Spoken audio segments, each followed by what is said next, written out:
The rain hit her windshield the same second her bumper hit his SUV. Jasmine Brooks was 28, a black overnight pediatric palliative care nurse in a burgundy sedan that still smelled like her dead husband's cologne. 7 hours earlier, she had held a dying child. 1 hour earlier, she had paid her mother's dialysis copay in cash, the exact cash meant for her own car insurance. Now she was driving uninsured through a storm the radio had begged people to avoid. The black armored SUV cut in front of her and stopped dead. 34 miles an hour, metal on metal, her airbag never fired. The driver stepped out into the rain. Seo Tae-hyun, 6'3", soaked black shirt clinging to his chest, sleeves rolled past the forearms, a black koi carp tattoo climbing the left side of his neck. Boss of the Seo Syndicate. They called him the Quiet Koi because he never raised his voice, not even once. He tapped her window twice. He half smiled. "My car died because of you, little one. You owe me a ride now." The address he gave her was not a police station. Inside her cramped cabin, he named a number, $487,000. He named her lack of insurance. He named her profession before she said a single word. He already knew who she was and what he offered her next. Before starting the story, comment down below where you are watching from and what time it is there. If stories of karma, love, and hidden truths move you, leave a like, be sure to subscribe to the channel, and click join to become a member and help our channel. Jasmine Brooks pressed her thumb against the boy's wrist one more time, even though the number on the monitor had already told her what her thumb wanted to argue with. 7:14 in the morning. The hospice hallway outside room 4B was quiet in the way only hospice hallways are quiet, the kind of quiet that has weight. She let go of the wrist gently, as if the wrist could still bruise, and pulled the thin blue blanket up to the boy's chin. 6 years old. Neuroblastoma. His name was Marcus. She had known Marcus for 11 weeks, which was 3 weeks longer than any of the doctors had promised his mother. The mother was in the family room down the hall, asleep with her forehead against a vending machine. Jasmine had put her there at 4 in the morning. She would go get her in a minute. Not yet. She stood at the foot of the bed and made herself look at Marcus's face for a full count of 10, because that was what she always did, because if she didn't do it now, she would do it later at a red light, and she couldn't afford to fall apart at a red light today. 10 seconds. She counted them in her head. Then she washed her hands at the sink in the corner, dried them on a paper towel, folded the paper towel neatly, threw it away, and walked down the hall to wake the mother. The mother's name was Denise, and Denise looked at Jasmine's face and understood without a word being said. Jasmine held her. That was the part they didn't teach in nursing school, and the part she was best at. She held Denise for a long time, and Denise's hands gripped the back of her scrubs, and Jasmine felt something warm soak through the fabric between her shoulder blades, and she did not think about the wedding band under her sweater, the one that belonged to a man who had died in a room 2 floors above this one, 3 years ago, in a bed exactly like Marcus's. At 7:40, she signed out at the nurse's station. Her supervisor, a woman named Bev, slid a paper cup of coffee across the counter without looking up. "Marcus?" 7:14. Bev nodded once. "You want tomorrow off." It wasn't a question. Jasmine shook her head. "I need the hours." Bev finally looked up. She was going to say something. She looked at Jasmine's face and did not say it. She pushed the coffee an inch closer instead. "Drive careful. It's coming down like the sky broke." Jasmine picked up the cup. She smiled the small professional smile she had been carrying in her back pocket since she was 22. She walked to the elevator. In the elevator, she looked at herself in the polished steel of the door. The silk press was still holding, collarbone length, glossy as poured glass, a deep side part with one strand slipping over her right eyebrow. Her mother had done it Sunday night at the kitchen table, an hour of flat iron and Moroccan oil between 2 women who did not talk about the dialysis catheter under the cardigan. Jasmine tucked the strand behind her ear. The elevator opened. The parking garage smelled like wet concrete. She found the burgundy sedan in the far corner where the overnight staff parked. The paint was 15 years old and clean the way only a car can be clean when a nurse who works overnight loves it. She got in. She set the coffee in the cup holder. She turned the key. The engine caught on the first try. Small mercies. Her phone buzzed on the passenger seat. The screen said Mama, and then, below it, in the preview line, "Baby, they moved the copay up again. Call me when you're out." Jasmine sat with both hands on the wheel and watched the wipers push the first fat drops of rain across the windshield. She read the message twice. She did not open it. She backed out of the space. The dialysis clinic was 14 minutes away if she took the boulevard, and 18 minutes if she took the streets. And she took the streets because the boulevard would be flooding by now.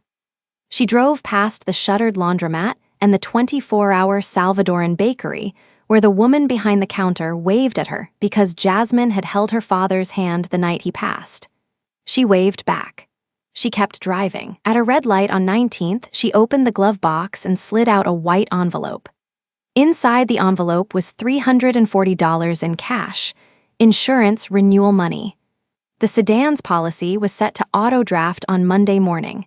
She had counted it 3 times last night at 2 a.m. between med passes. 340.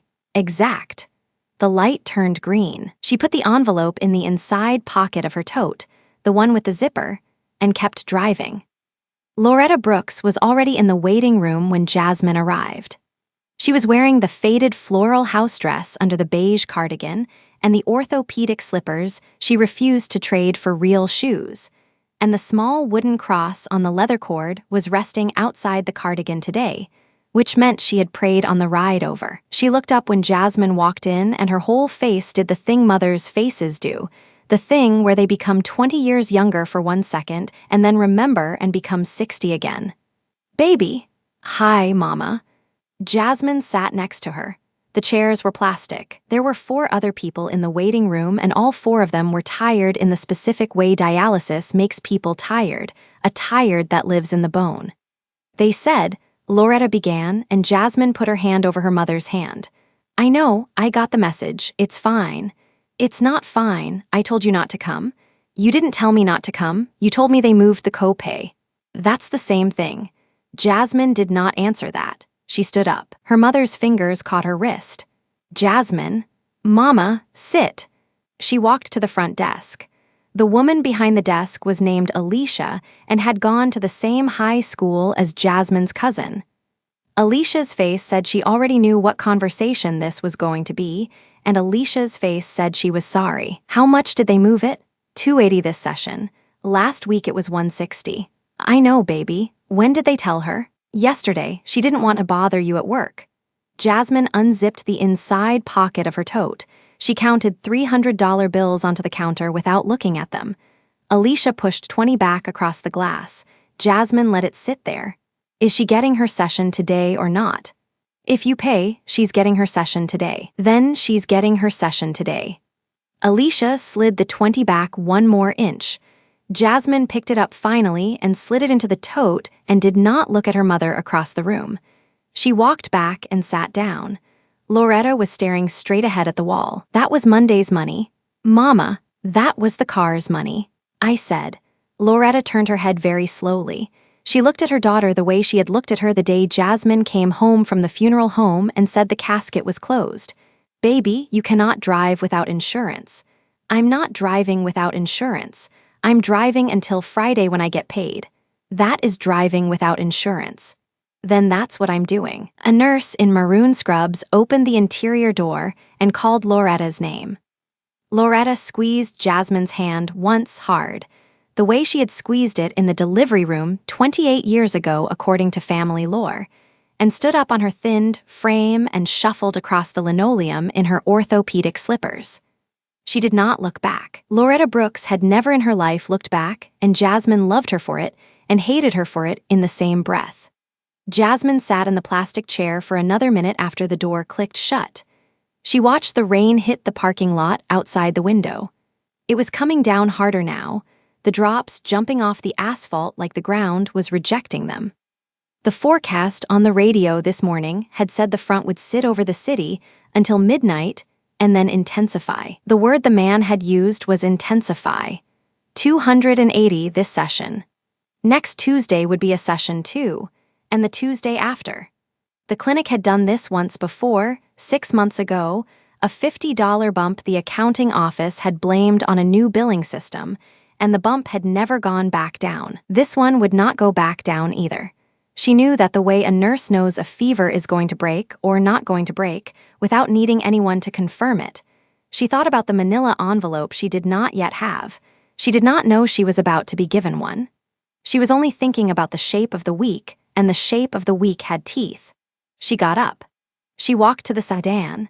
She sat behind the wheel and did not turn the key for a full minute. Then she rested her forehead on the top of the steering wheel and let out one breath that had been in her chest since 7:14 a.m., and only that one, because a second one would have taken the whole morning with it. She sat back up. She turned the key. She drove to the hospice. She wasn't scheduled to be at the hospice. She was supposed to be going home to sleep.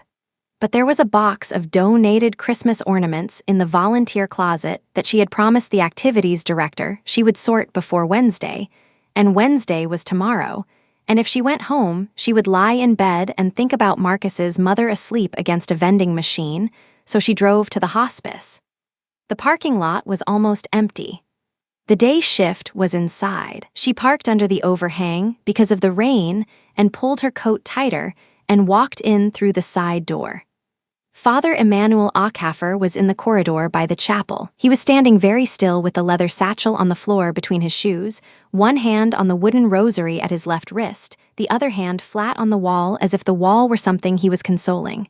He turned his head when he heard her footsteps. "Sister Jasmine? Father, you were with the Peterson boy tonight." "Yes, I heard." She nodded.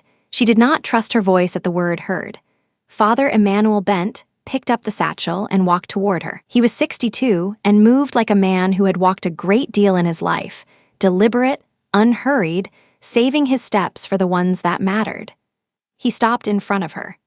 He was a full head taller than she was, and his eyes behind the thin wire glasses were the softest thing in the building. "Do you have a moment, child? For you always."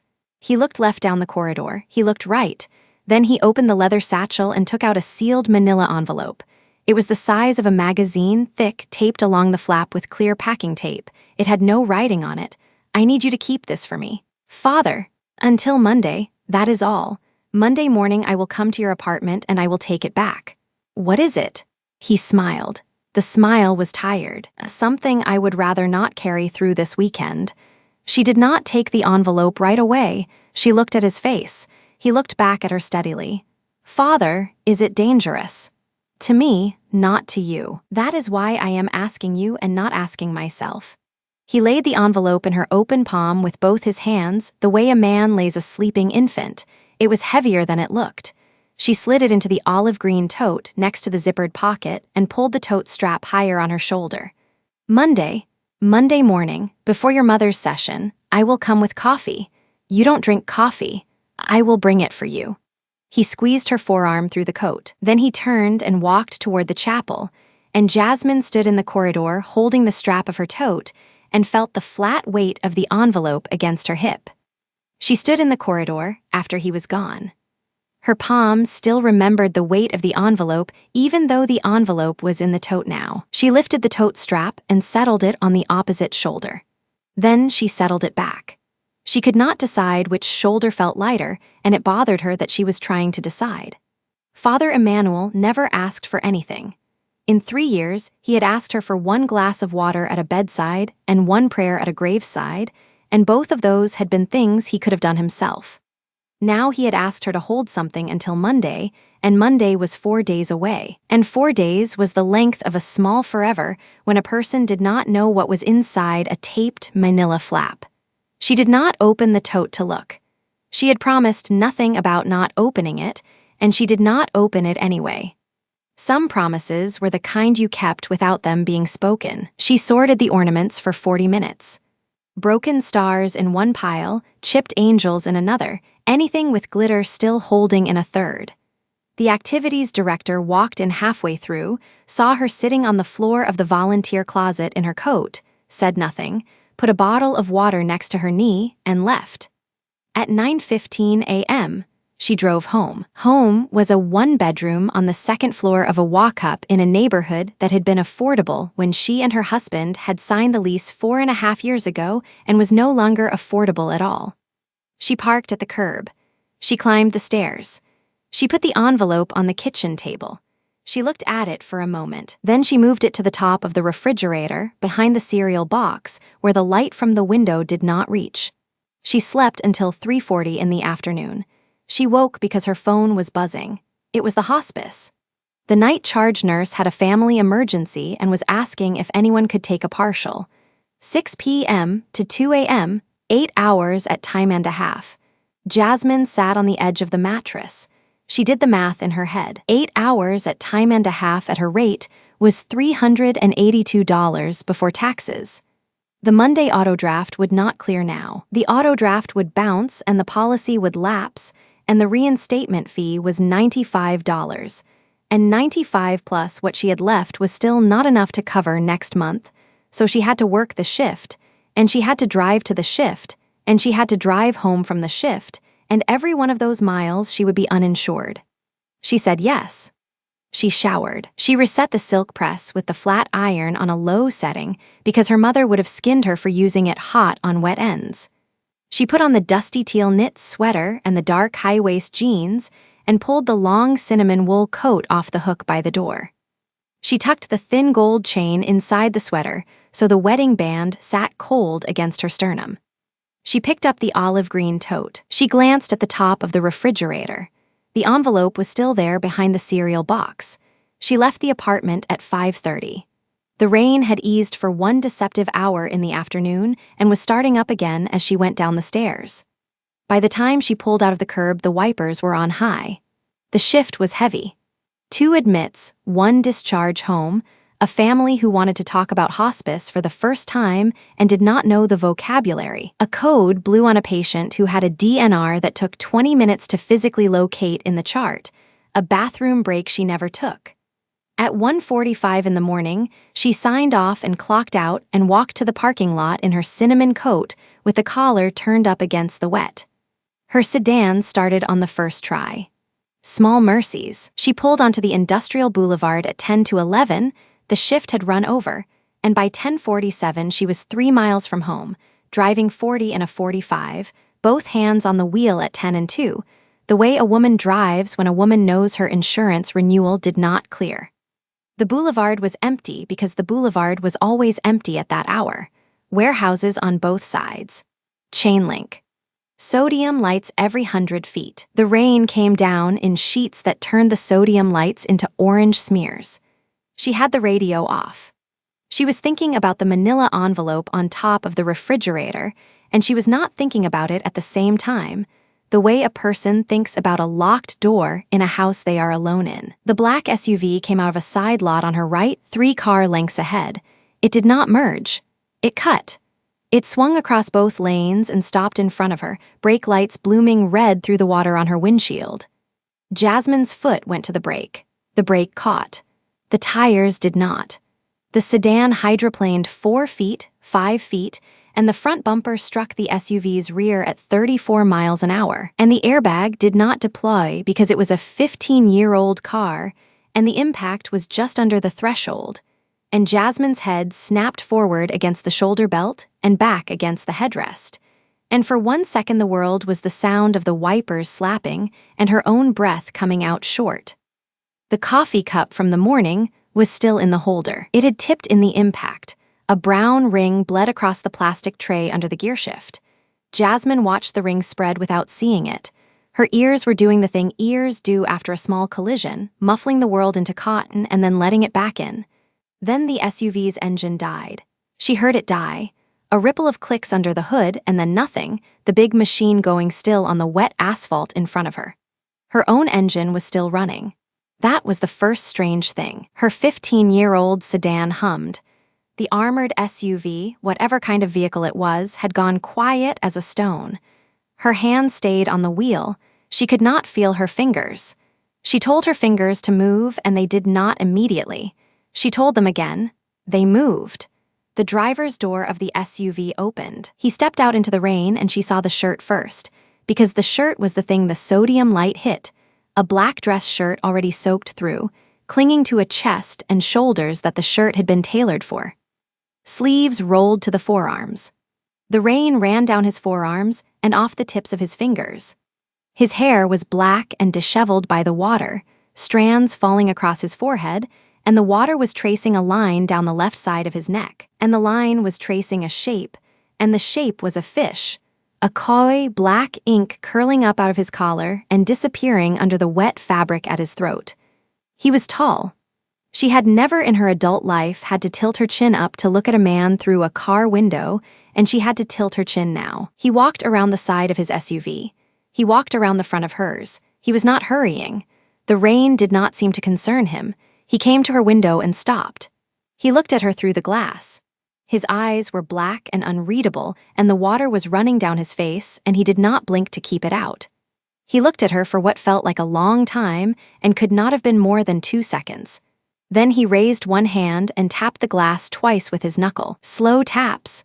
Old, thin scars across the knuckles caught the orange light. She lowered the window an inch, then 2. Rain slid in over the rubber and onto her sleeve. He tilted his head. The half-smile was not warm. It was not cold either. It was a thing that had been practiced. My car died because of you, little one. His English was accented and precise, the consonants placed exactly where he wanted them. You owe me a ride now. She opened her mouth. Nothing came out. She closed it.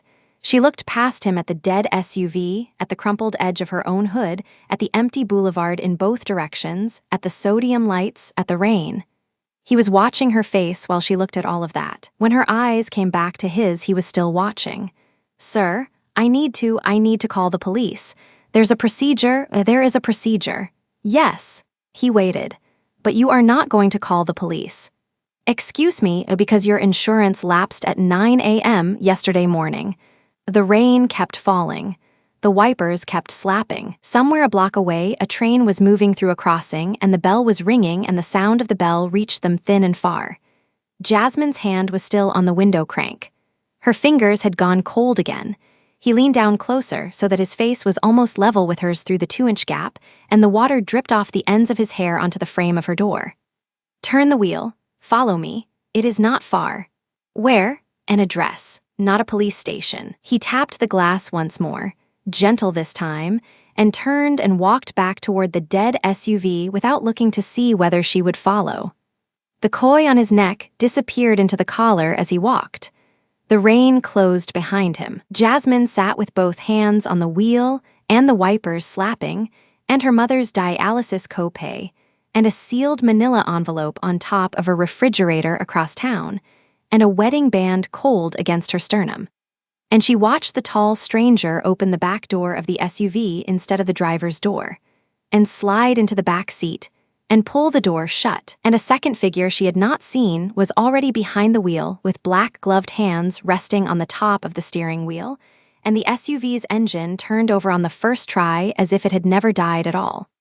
The brake lights bloomed red in the rain again. They were waiting for her. She looked at her phone in the cup holder next to the tipped coffee.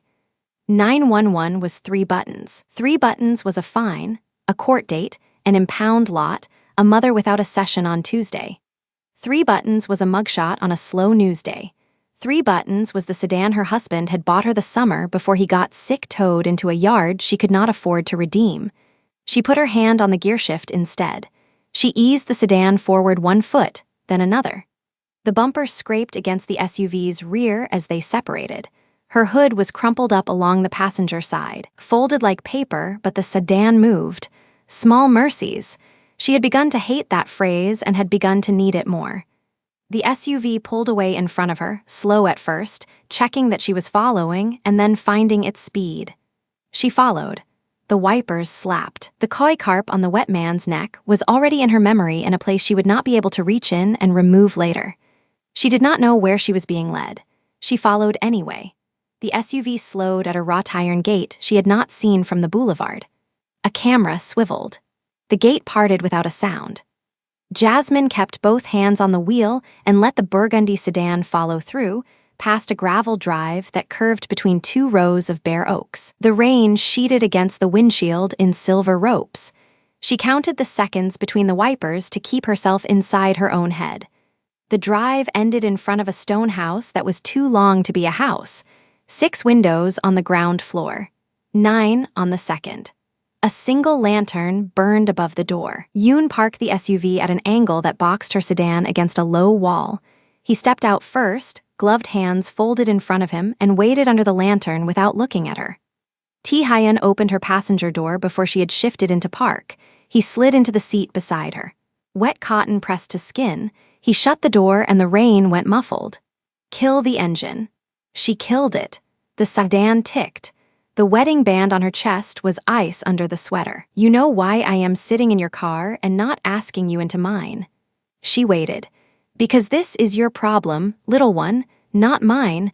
I want you in the seat where the problem lies. He set both hands flat on his thighs.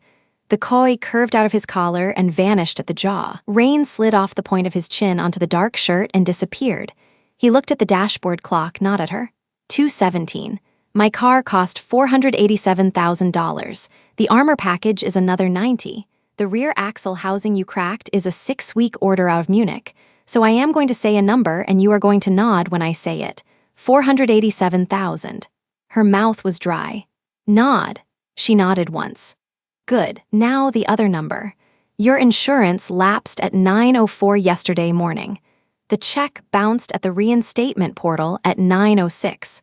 $95 fee. You have $340 in a zippered pocket of a green tote in the back seat and $11.22 in the account that pays your rent. She turned her head slowly. He was still watching the dashboard clock. How? That is not the question you want to ask. How? He allowed it, because I asked. People answer when I ask. You do not know my name. Jasmine Brooks, 28. Overnight pediatric palliative at St. Bede. 11 weeks with a boy named Marcus Peterson, who died at 7:14 yesterday morning. Your mother is on dialysis Tuesdays and Fridays, and her copay went up $120 last week. Your husband died on the 3rd floor of St. Bede 3 years and 2 months ago from a glioblastoma, the insurance called experimental. You wear his ring on a chain because your knuckles swell on night shifts and you are afraid of losing it in a Sharps container. She did not move, so now we can have the conversation. You did this on purpose. I did not tell your insurance to lapse. You cut across 2 lanes.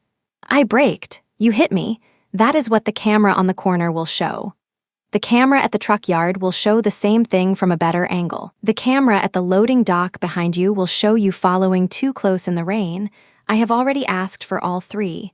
You have not asked for anything. It has been 40 minutes. He turned his head then. The almond eyes were not cold. They were something worse. They were patient. Little one, I have people who ask before I know I need them to. She held the wheel. The plastic squeaked under her palm. I have 2 doors to offer you, he said. Behind door 1, my driver walks to the end of the drive and calls the 9th precinct. A patrol car takes 14 minutes in this weather. You are booked at 3:40. Driving uninsured is a 4th-degree misdemeanor in this county. On its own, 90 days suspended. Attached to a hit-and run of a vehicle worth almost $500,000, the DA charges felony reckless. You lose the nursing license for the pendency of the case. Your mother misses her Friday chair because you are the one who drives her. She goes into fluid overload by Sunday. She is dead by Wednesday. He waited. Behind door 2, my aunt-in-law is upstairs, 67, left side stroke 8 months ago, on home hemodialysis 3 nights a week, 4 hours a night. My current night nurse quit last Tuesday because my aunt threw a bedpan at her and connected. I need a nurse who does not startle. Someone whose hands have been in worse rooms than this one. You knew what I did before you cut across the lanes. I chose the person on the road tonight. I did not choose the road. That is not an answer. It is not. The rain thickened. Yoon had not moved from under the lantern. He was smoking now, the cigarette cupped in a gloved palm, the ember the only warm thing in the yard. Door 2, Tae-hyun said. 6 nights a week, 7 to 7, cash weekly. $4,000 a week for as long as the debt runs. Debt shrinks by the actuarial cost of one night of you. You keep your day job, you keep your license, you keep the sedan. The bumper repair goes on my ledger. Your mother's Tuesday chair is delivered to her door by an ambulette I already own. Her copay is $0 for as long as this arrangement is active. $4,000 a week. Her mind did the math before her mouth could catch up. Debt closes in 122 weeks, 2 years and 4 months of night after night in a stranger's house. You bought her chair before you got in my car. I made a call after the airbag did not deploy. That is different. It is not different. It is not. She let go of the wheel, her hands hurt. She pressed the heels into her eyes for one long second. Why me? I said the wrong thing. You did not ask why me. You asked how I found you. That was the right question. This one is soft. Answer it anyway. He looked at the clock again. 2:19. Because you buried a boy this morning and paid a copay you could not pay and took a shift you should not have taken and drove a car you should not have been driving and none of it made you flinch. That is the person I need in the room upstairs. My aunt bites. She spits. She calls the last nurse a whore in 3 languages. She will call you worse. You will still show up at 7 tomorrow night. Tonight, he agreed. I have not said yes. I have not asked. She almost laughed. It came out as a breath through the nose. He opened the door. Rain came in on the shoulder of the black shirt. He paused with one foot out. There is a housekeeper named Mrs. Han. She will feed you at 10 and again at 3. There is a room off the kitchen with a cot and a lock on the inside. The lock works. I checked. My aunt's name is He-Won. She does not know why she is here. Do not tell her. That is not cruelty. That is medicine. If you say door 1, I will still pay your mother's Tuesday. I do not take that back. He was gone into the rain before she could set her tongue against a word. She sat inside the ticking sedan until the wipers stopped mattering. Yoon walked over and tapped the roof with 2 knuckles. She rolled the window down an inch. 7 then. She said it to the dashboard. 7, Yoon said. It was the first word she had heard from him. It sounded like a lock closing. She drove out through the gate. The gate closed behind her. She did not sleep. She sat on the kitchen floor at 4 in the morning with her back against the fridge and the manila envelope on her lap, and she did not open it because Father Emmanuel had asked her not to. She slid it back to the top of the fridge behind the cereal box. She poured a glass of water and did not drink it. At 6, she took Loretta to the clinic for a Tuesday chair that had been moved to Wednesday because of the storm. An ambulette was waiting at the curb when they came out. The driver had her mother's name on a paper taped to the dash and a folded blanket in the passenger seat that smelled clean. Loretta looked at Jasmine and did not ask. Jasmine drove to the estate at 6:40. Yoon opened the gate before she reached the intercom. The room upstairs was cream and gold and smelled of eucalyptus and antiseptic and the sweet metal tang that lived on the skin of dialysis patients between rinses. He-Won lay on her right side because the left would not obey her. A hospital bed, a humming machine on a rolling stand, 2 Roman 4 poles, a monitor with 3 colored lines, a window that gave onto a rose garden trimmed for winter. Mrs. Han, small and gray and steel-eyed, showed her the crash cart, the emergency numbers, the drawer where the extra tubing lived, the drawer where the Ativan lived, and the drawer where a 9mm lived, and she said each in the same voice. You will not need the last drawer, Mrs. Han said, but it is here. He-Won opened her eyes at 7:02 and looked at Jasmine and said a Korean word Jasmine did not know. Mrs. Han did not translate. He-Won said it again. Mrs. Han left the room. I am Jasmine, Jasmine said. I am your nurse tonight. The old woman turned her face into the pillow and wept without a sound. Jasmine sat on the low stool by the bed. She did not touch her yet. She waited the way she had waited by Marcus. After a long time, He-Won's hand came out from under the blanket, palm up, tremor in the fingers. Jasmine put 2 fingers into the palm, and the palm closed on them like a child's. The dialysis machine hummed. The humming filled the room and filled her chest, and she recognized it. It was the same machine on the same setting she had watched her mother sit beside for 140 Tuesdays. It was the same low, steady note. It was the same wound. She did not cry. She stayed until the 4 hours were done and He-Won slept. Hyun came to the door of the room at 11:40. He did not come in. He stood in the corridor with his hand on the frame and he looked at the machine, not at her. She held your hand.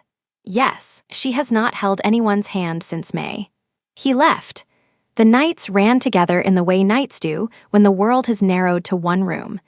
Jasmine learned the timing of the fluid removal. She learned that Hee-won liked her water at the exact temperature of the inside of a wrist, that she would take rice porridge if it was cooled to lukewarm and refused it hot, that she cried at 11 every night for a reason no one on the staff could explain, and that if Jasmine hummed a hymn her mother used to hum, Hee-won would stop crying and sleep.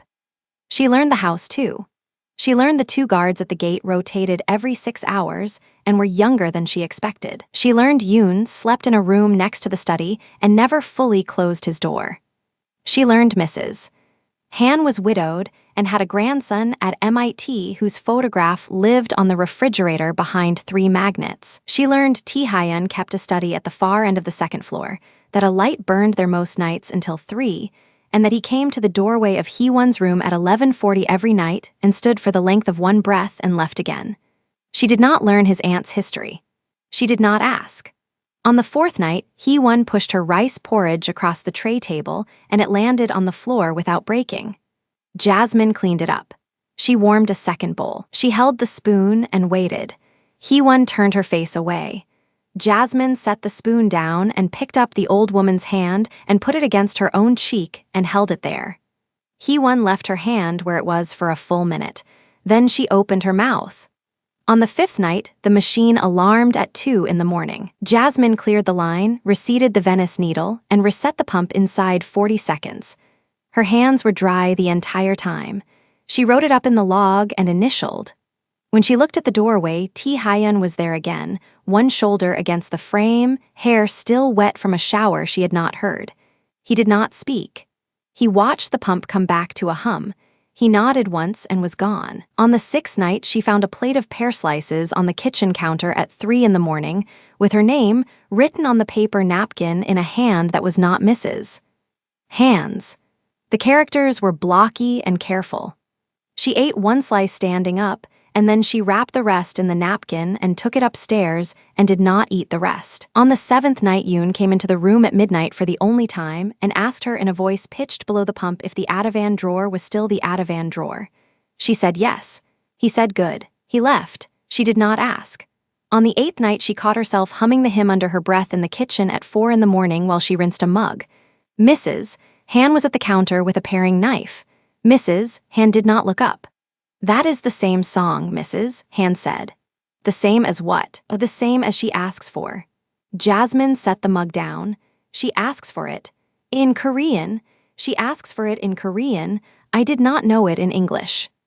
Jasmine looked at her own hands on the sink. Her mother had hummed that hymn beside a dialysis chair for 140 Tuesdays. Somewhere on the other side of a language, a woman had asked for the same 6 notes and gotten them from a stranger who did not know she was answering. She rinsed the mug again.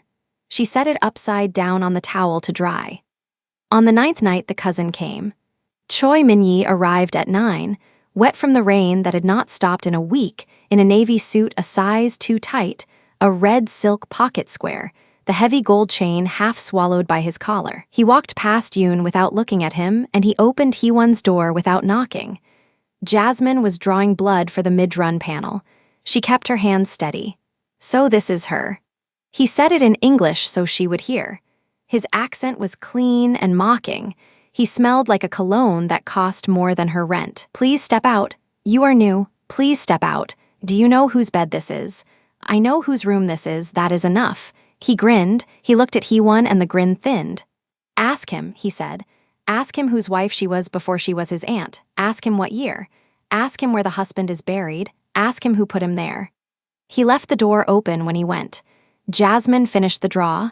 She sealed the tube. She labeled it. She wrote the time on the log in a hand that did not shake, and she carried the tube down to the kitchen refrigerator where the courier picked up the labs at midnight. Mrs. Han was at the counter, cleaning a cast-iron pan she had already cleaned. "He should not have come tonight, Mrs." Han said, not looking up. "Who was her husband?" "Mrs." Han set the pan down. She wiped her hands on a towel. She did not answer for a full minute. You should not ask me that. I am asking anyway. Mrs. Han lifted her chin. Her eyes were tired. His name was Cho Jin-ho. He was the head of the family that ran the West River before this one did. He died 6 years ago. MS. Hee-won had her stroke the night she was told. Told by whom? You know by whom. Jasmine set her hand flat on the counter. Under her palm, the marble was cold. She could feel the vein in her wrist against the stone. She could feel the wedding band under the sweater. She could feel $4,000 a week and a mother in a chair and an ambulette that smelled clean, and she could feel the humming machine 3 flights above her, humming for a woman who had lost her husband to the man who was paying Jasmine to keep her alive. Why is she still here? Mrs. Han picked up the pan again, because he cannot forgive himself, and because if he lets her die, the West River families come for him. She is a treaty. She is a hostage. She is loved. Both things can be true. Yes. Jasmine went back upstairs. She sat on the low stool. Hee-won was sleeping on her right side. The machine hummed. Jasmine put her hand over the old woman's hand and left it there for a long time. Then she washed her own hands twice, and she went about the second half of the shift. And at 4 in the morning, she wrote the mid-run report, and she wrote her observation of the mid-run report, and she wrote nothing else. And at 7 she went home. She did not sleep that day either. She sat at the kitchen table and looked at nothing.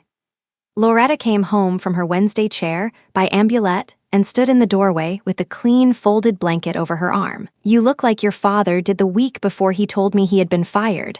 I have not been fired. That is not what I said. I know what you said, Mama. Loretta sat down across from her. She waited. Mama, if a man does a bad thing and then spends 6 years trying to keep the widow of that bad thing alive, is that atonement or is that theater? Loretta thought about it. Depends on whether he does it when nobody is watching. He does it at 11:40 every night. Nobody is watching. Then it is atonement, but baby, that does not mean it is your job to sit inside it. He is paying your Tuesday. I know you know. Loretta reached across the table and set her hand over Jasmine's. The wooden cross clicked against the table. Baby, when something looks like mercy but the door only opens one way, that is not mercy. Jasmine did not answer. She went to the estate that night. She sat with Hee-won. She hummed the hymn. Hee-won slept. On the 12th night, she came out at 7 in the morning and the sky over the drive was the color of tin, and Detective Raymond Callahan was leaning against the front fender of her sedan. He was heavy in the shoulders and the trench coat was cheap and the mustache was red going gray. He held a takeout coffee in one hand. He did not offer her the other one. MS. Brooks. She stopped 10 feet from him. Yoon was already stepping out of the front door of the house. Callahan lifted a hand without turning. Stay where you are, friend. I am not here to arrest anybody today. Today is a chat. Yoon stopped. He did not go back inside. MS. Brooks. Your car has been through this gate every night for 12 nights running. 7 at night, 7 in the morning. Regular as a bus route. You want to tell me what a hospice nurse from St. Bede is doing on the sleep schedule of Co. Hyun's household? I have a private client. I have 12 nights of you on a private client. I have plate reads on the boulevard the night your bumper met his. I have a body shop invoice from a garage in Astoria that says your sedan is on his account. I have your bank statement, MS. Brooks, there is a lot of nothing in there, and then all of a sudden there is a lot of a very specific something. I am not required to talk to you here. You are not. He drank the coffee. He watched her over the rim. But you should know what my file looks like this morning. On page 1, it says Co. Hyun. On page 2, it says Jasmine Brooks. On page 3, it says accomplice. That page went to the district attorney's office an hour ago.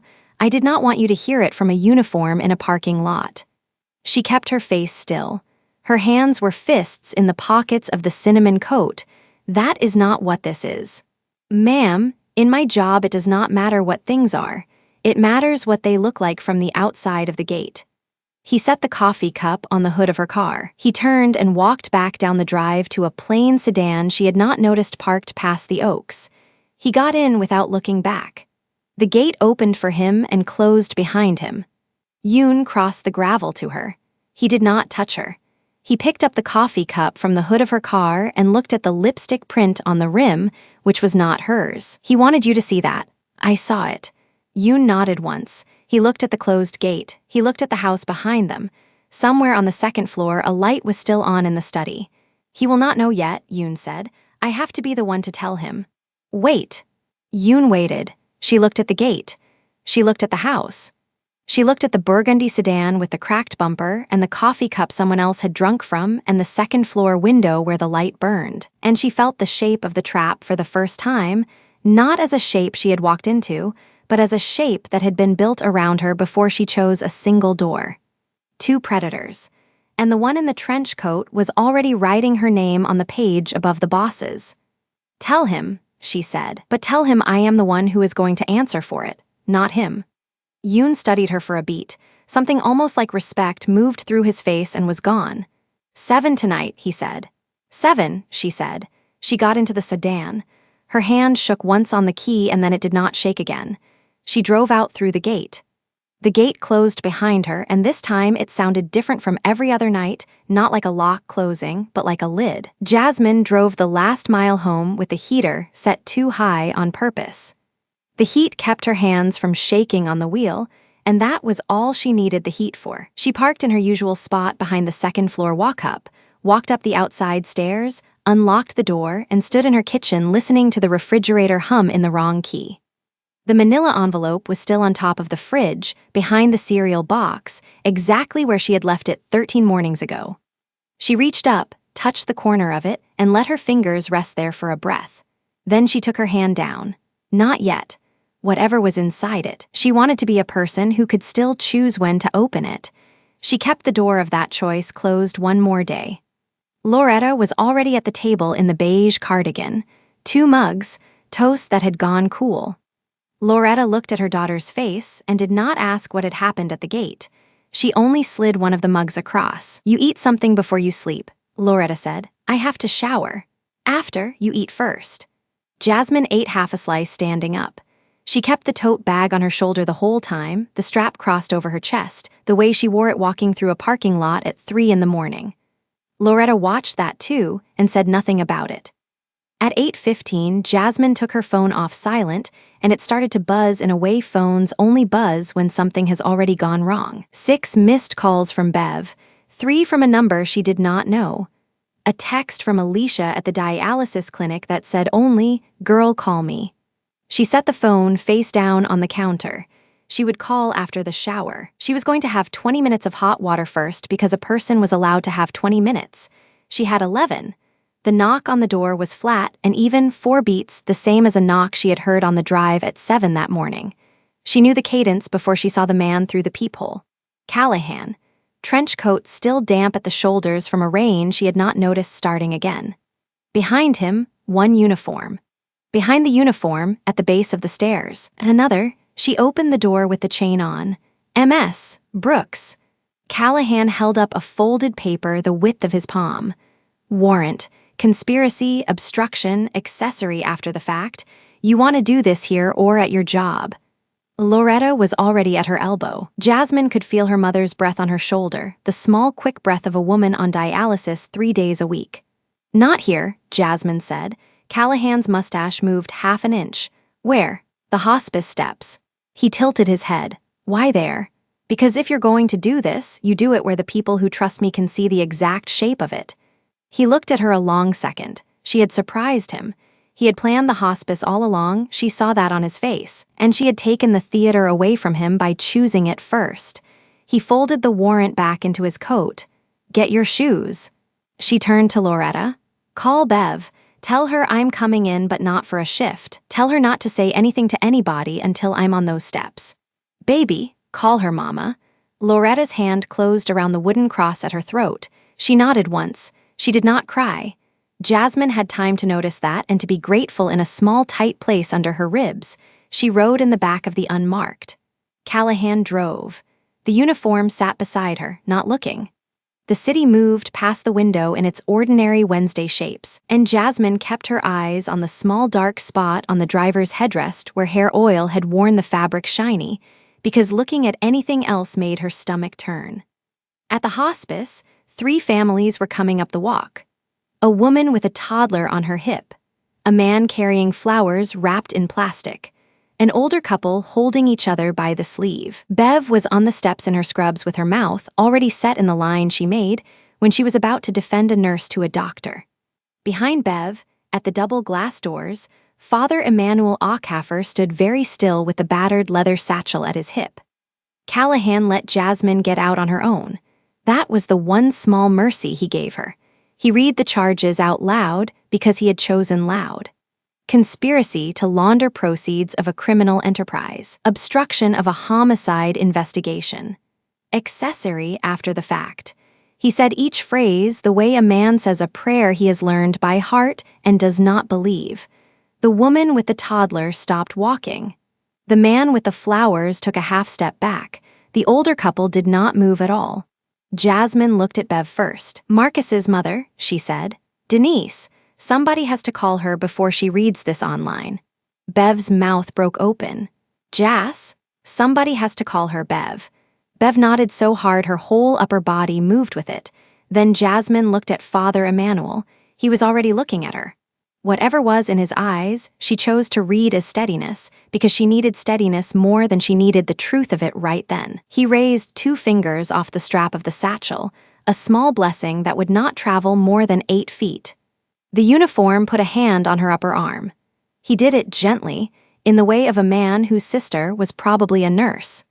She said thank you to him under her breath because she had been raised to thank people who tried, and she got into the back of the car. They took her wrists behind her back only at the precinct, at the intake counter, out of view of anyone she loved.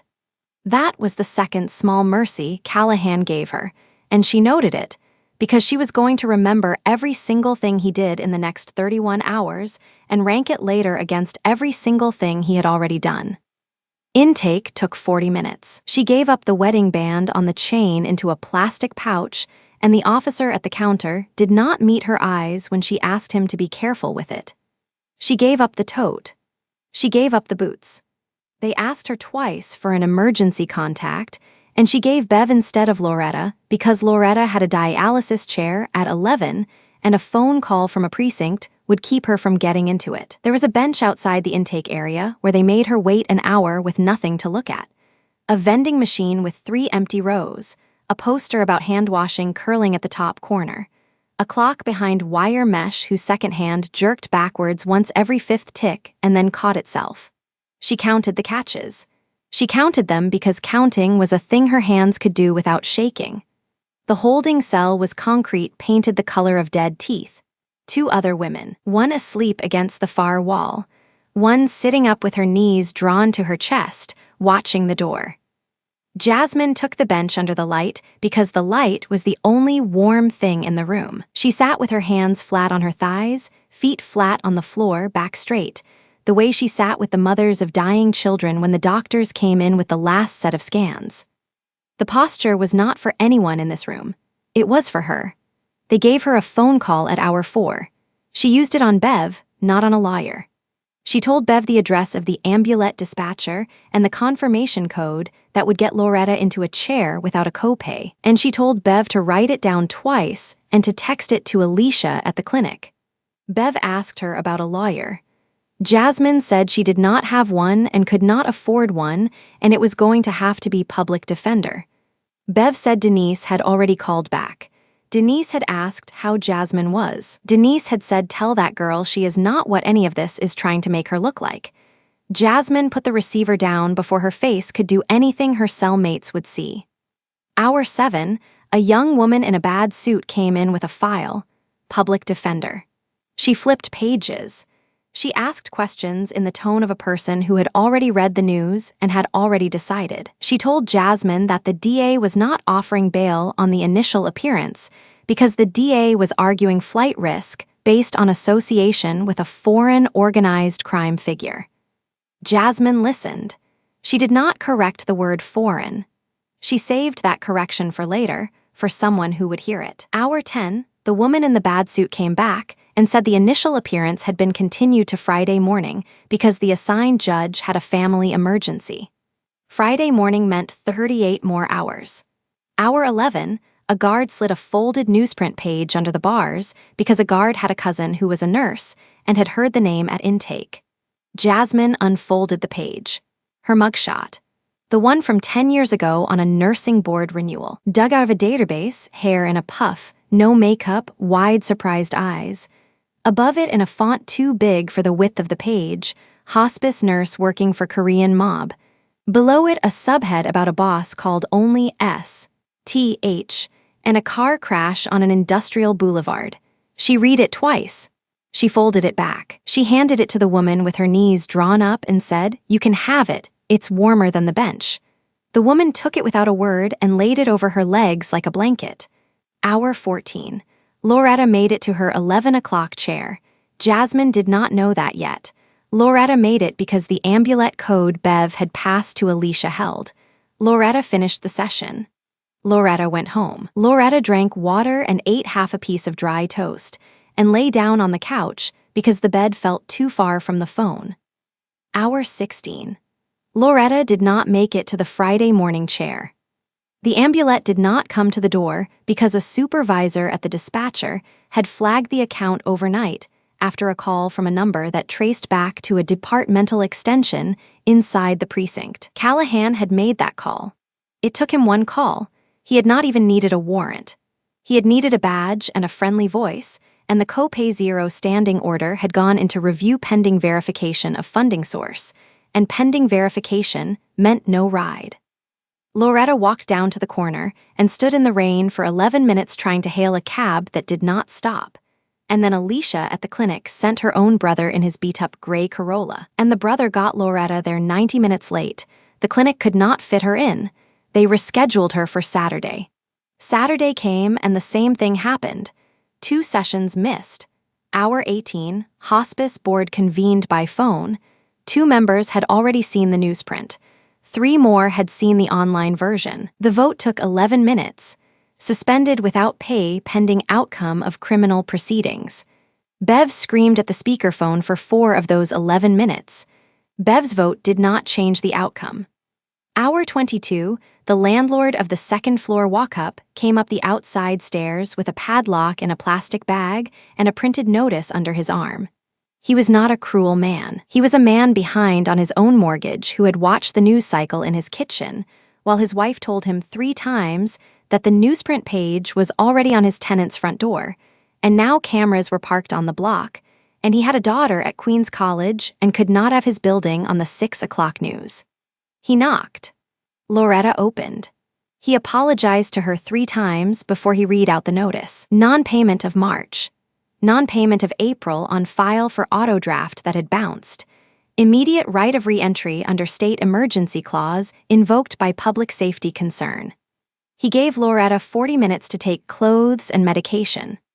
Loretta took the medication, 3 changes of clothes for her daughter, 3 for herself, the wedding album, the wooden cross that had been on the bedroom wall since Jasmine was 11, and the manila envelope from the top of the fridge behind the cereal box. She did not know what the envelope was. She took it because it was up high and out of sight, and that made it a thing her daughter had wanted kept. She put it inside the wedding album, inside the plastic sleeve at the back, and she zipped the album into the olive green tote that Jasmine had left hanging on the kitchen chair. The landlord watched her take the album and looked at the floor. "Where do I go?" Loretta said. "There's a shelter on. Where do I go, son?" He did not have an answer to that. He put the padlock on and he went down the outside stairs and he cried in his van before he drove home. Hour 24. Jasmine's burgundy sedan was towed off the residential street by a private lot on a departmental impound order. Callahan had signed the requisition personally. He had written the words evidence of transit in the same fountain pen handwriting he used on his daughter's birthday cards. Hour 26. A guard came to the bars and said, "Your visitor." Jasmine stood up too fast, and her knees told her about the last 26 hours all at once, and she caught herself on the bar with one hand. Not Callahan, not the public defender in the bad suit. Father Emmanuel Acaffer, on the wrong side of a visitation glass, the battered satchel on the floor between his feet where a chaplain was permitted to have a satchel. He put his palm flat on the glass. "Loretta," he said, before she could ask. Her mouth went dry in a new way. She is alive. He said it fast because he had rehearsed saying it fast. She missed 2 chairs. Fluid overload. Alicia called an ambulance last night. She is at Metropolitan. Aiku. She is stable, Jasmine. Stable is the word the doctor used to me at 7 o'clock this morning. Stable. Jasmine sat down on the small stool bolted to the floor because her legs were done. She put her forehead against the glass. Emmanuel kept his palm on the other side of it. She could see the shape of his hand darkening the surface. The apartment, she said, not a question. Padlocked. Where is she? Loretta is in a bed at Metropolitan for as long as her body needs. After that, Bev has a fold-out couch, and she has already had the sheets on it for 2 nights waiting. She closed her eyes. Emmanuel. Yes. The envelope. He waited. He did not answer for a full breath. She opened her eyes and looked at him, and she saw that he already knew where the envelope was because he had spent his whole priesthood learning to know where the important things went in a crisis. Your mother took it out of the apartment, he said. It is safe. With her. Inside the wedding album. She let her forehead rest against the glass again. He did not say anything else for a while. He was a man who understood the ministry of silence. When you get out of here, he said eventually, you will open it. I don't want to open it in a cell. No, you will open it somewhere that has a door you can close from your own side. He picked up the satchel and stood. He put the palm back on the glass one more time, and she matched it from the inside, and then he was gone. Hour 29, the woman in the bad suit came back and said Friday's judge had been reassigned, and the appearance had been moved to Thursday afternoon, meaning 3 hours from now. Jasmine asked what had changed. The public defender said, honestly, I don't know, but somebody dropped a note on the DA's desk this morning that made him lower his voice for the first time in a week. Jasmine did not ask who. She had one guess and no proof, and she chose not to say the guess out loud in a room that might still be a room the state was listening in. Hour 30. She stood at a lectern in a room that smelled of floor wax. The judge was a black woman in her 60s with reading glasses she kept pushing up with one knuckle. The DA argued flight risk. The public defender argued clean record, ties to community, medical emergency in the family. The judge asked the DA one question. She asked what the physical evidence of conspiracy was. The DA said financial patterns and vehicle plate reads. The judge asked what the financial patterns were. The DA said the defendant had received an Amulet benefit for her mother without a documented source of payment. The judge took her reading glasses off. Counselor, she said, you are telling me that the evidence that this woman conspired with organized crime is that somebody paid for her mother's ride to dialysis. The DA opened his mouth. Sit down, the judge said, released on her own recognizance. Surrender passport she did not have. Do not leave the tri-state area. Next appearance in 3 weeks. She walked out the side door of the courthouse into a corridor she had never seen. Bev was at the end of it in her scrubs and a coat thrown over the scrubs, holding the olive green tote in both arms like a child. Jasmine took 2 steps, and then her knees did the thing they had been trying to do for 31 hours, and Bev caught her under the arms. And they stood in the corridor a full minute like that, not saying anything, and Bev smelled like the hospice, like the cheap lotion in the staff bathroom, and like the lavender laundry sheets the linen service used, and Jasmine cried for the first time since she had walked out of the estate gate on Wednesday morning. She cried for 8 seconds. That was all she gave it. She wiped her face on Bev's shoulder. Metropolitan, she said, cars in the loading zone. They walked out through the loading dock so no one from the front steps could see. Bev drove. Jasmine sat in the passenger seat with the tote on her lap, both hands closed around it. She did not open the tote. She could feel the shape of the wedding album through the canvas and the shape of the manila envelope through the sleeve of the wedding album, and knowing where it was enough for the length of a car ride. At a red light on 2nd Avenue, a black town car pulled up beside them in the next lane, rear windows tinted. Front passenger window rolled down halfway. Yoon Do-yoon looked across at Jasmine over the driver's shoulder. He did not speak. He did not gesture. He held her eyes for the length of the light. Then he raised his gloved hand 2 inches off the door frame, tilted the fingers once toward the back seat behind him, and the light changed, and the town car pulled away smooth and slow. Bev, who had not seen him, said, "You okay?" "Keep driving." Bev drove. 2 blocks later, at another light, Jasmine reached into the tote and slid her hand along the canvas wall until she felt the hard, rectangular edge of the wedding album through the sleeve. Then she felt the softer, thinner rectangle inside the plastic pocket at the back. Both were still there. She let her hand rest between them for the length of one long breath. She took her hand out. She wiped her palm on her jeans. Bev pretended not to see any of it. Metropolitan ICU visiting hours were technically over. A charge nurse Jasmine had trained with 8 years ago looked at Bev, looked at Jasmine, looked at the clock, and buzzed them through the double doors without saying a word. Loretta was on the far bed, on oxygen but not intubated, eyes closed but not sedated. Alicia was in the chair beside her, holding her hand. Alicia stood up when Jasmine came in, and Alicia hugged her hard and fast and stepped back so Jasmine could have the chair. Jasmine sat. She took Loretta's hand. Loretta's eyes opened halfway. "Baby, I'm here. You out. I'm out." Loretta's mouth curved, not quite a smile, more the ghost of one, and her eyes went to the tote on Jasmine's lap. "I brought the album. I saw the thing on top of the fridge. I know, Mama. Whatever it is, baby, open it soon." "Yes." Loretta closed her eyes again. The oxygen tubing hissed the same small, steady hiss the humming dialysis machine at the estate did not make, and that difference told Jasmine everything about how close she had come. Jasmine sat there 10 minutes without moving. Bev stood in the doorway, keeping the charge nurse company. Alicia went out to get coffee for all of them from a machine that made bad coffee. At the end of the 10 minutes, Jasmine stood up carefully so the chair would not scrape. She put the tote on the seat of the chair. She unzipped it. She lifted the wedding album out. She slid her hand into the plastic sleeve at the back, and the manila envelope was there, exactly as Emmanuel had said, exactly as her mother had said, tape flap still sealed, corners still square. She held it in both hands. Somewhere in the corridor, through the glass wall of the ICU pod, she saw a nurse she did not know walk past pushing an empty gurney. Somewhere below on the street, through the window at the far end of the pod, a horn honked twice.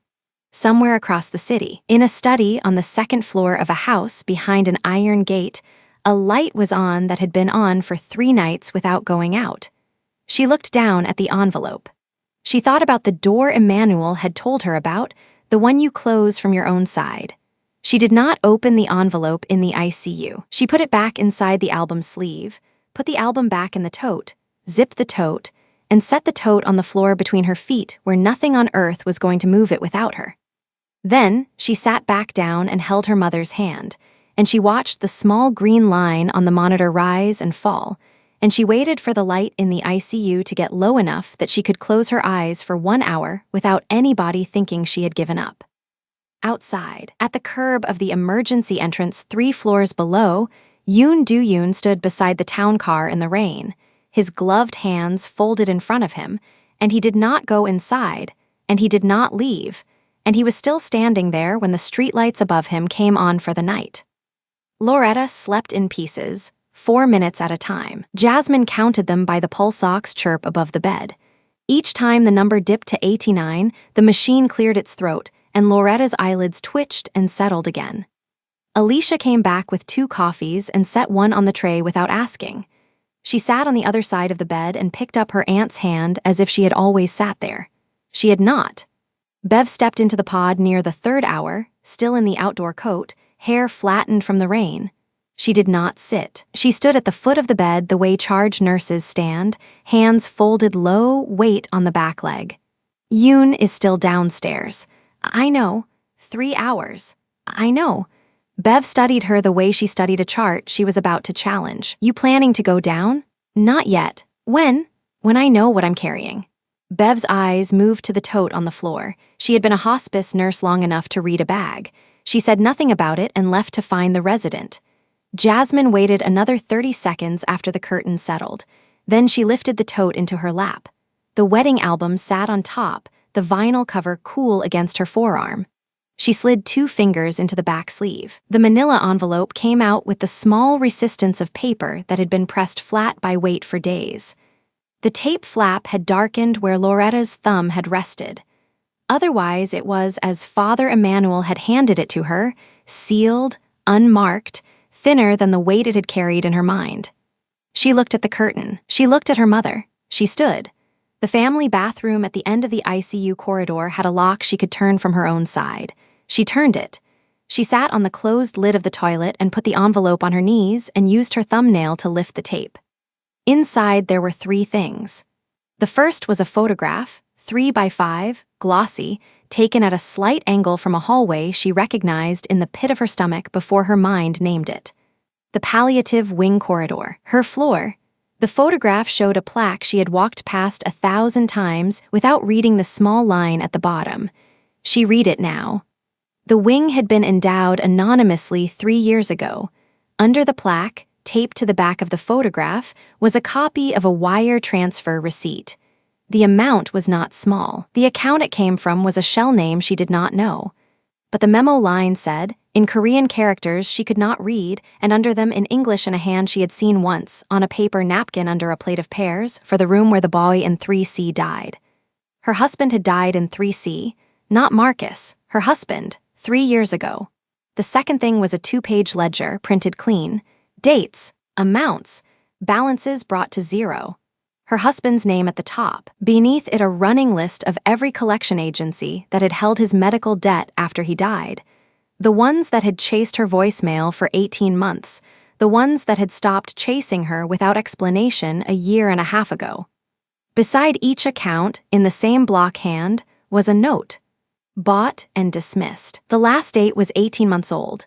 She had thought grief had finally worn them out. She had thanked a God she barely spoke to that year. It had not been God. It had been a man in a wet black shirt she had not yet met. She set the ledger on the tile beside her boot and picked up the third thing. The third thing was a memo. 1 page on plain paper, no letterhead. 2 names at the top. Choi Min-yi, sender. Detective Raymond Callahan, recipient. The date was 4 days before the collision. The body was 6 lines. It offered Callahan a schedule. Times, a boulevard. A model and plate of a burgundy compact sedan that would be moving north between 1:40 and 2 in the morning after a hospice shift. Beneath the plate number, in Min-yi's compact print, 1 line, she is uninsured as of the 9th, she is alone and she is his blind spot. Under that, a signature and a wet ink thumb smear where a coffee cup had been rested on the paper. Attached to the memo with a paperclip was a second sheet. A ballistics report she did not have the training to read cleanly, but she read enough. Angle of fire from a north overpass. Round consistent with a sniper caliber. Deflection off the front driver side quarter panel of a black armored SUV. At the moment, the SUV had crossed both lanes to brake in front of a burgundy sedan. Point of impact on the SUV consistent with a body having stepped between the round and the driver's seat a fraction of a second before the round arrived. She read that page twice, the way she had read the address on Father Emmanuel's photograph, and then she folded her hands over her mouth so the sound she made would not travel under the door. The wet black shirt had not been Rain, or not only Rain. He had rammed himself in front of her.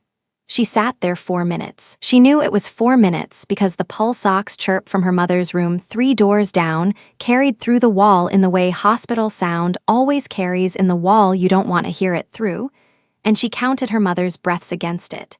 And when she reached 100, she put the envelope back together in the reverse order she had opened it, and she stood. She washed her face.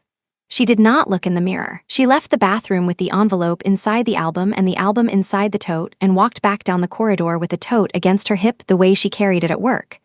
Bev was at the nurse's station. Bev looked up and did not ask. "I'm going down for 10 minutes. Take the coat off the chair. It's cold." She took the coat. The wool was heavier than her own. Bev did not tell her whose it was, and she did not ask. The elevator smelled of iodine and someone's fried lunch. She rode it alone. She watched the numbers count down, and she did not rehearse a sentence. The doors opened on the emergency lobby, and the noise came at her. A triage nurse calling a name, a man on a phone, the sliding doors gasping, and she walked through it with the tote at her hip and stepped out under the awning. The rain was thinner than it had been at midnight. It was the rain of a storm remembering how to end. The streetlight above the ambulance bay was on, and the second one was on, and the third down the block was on. And Yoon Do-yoon stood between the second and the third, exactly where the light did not quite reach either of them. And the town car sat behind him with its lights off, and its engine running so quietly she had to look at the tailpipe to be sure. He saw her come out. He did not move toward her. He waited for her to close the distance because closing the distance was hers to close. She stopped an arm's length short of him. She did not open the tote. "Tell him I read it." Yoon inclined his head half an inch. "Tell him I'm not thanking him. He does not expect thanks. Tell him I'm not forgiving him either. He does not expect forgiveness." She looked past his shoulder at the town car. The rear window was up. She could not see who was inside, and she did not need to. Is he in there? No. Where? At the estate with her. She let that sit a moment, then how bad? Yoon understood which question she was asking. 2 inches lower and to the left.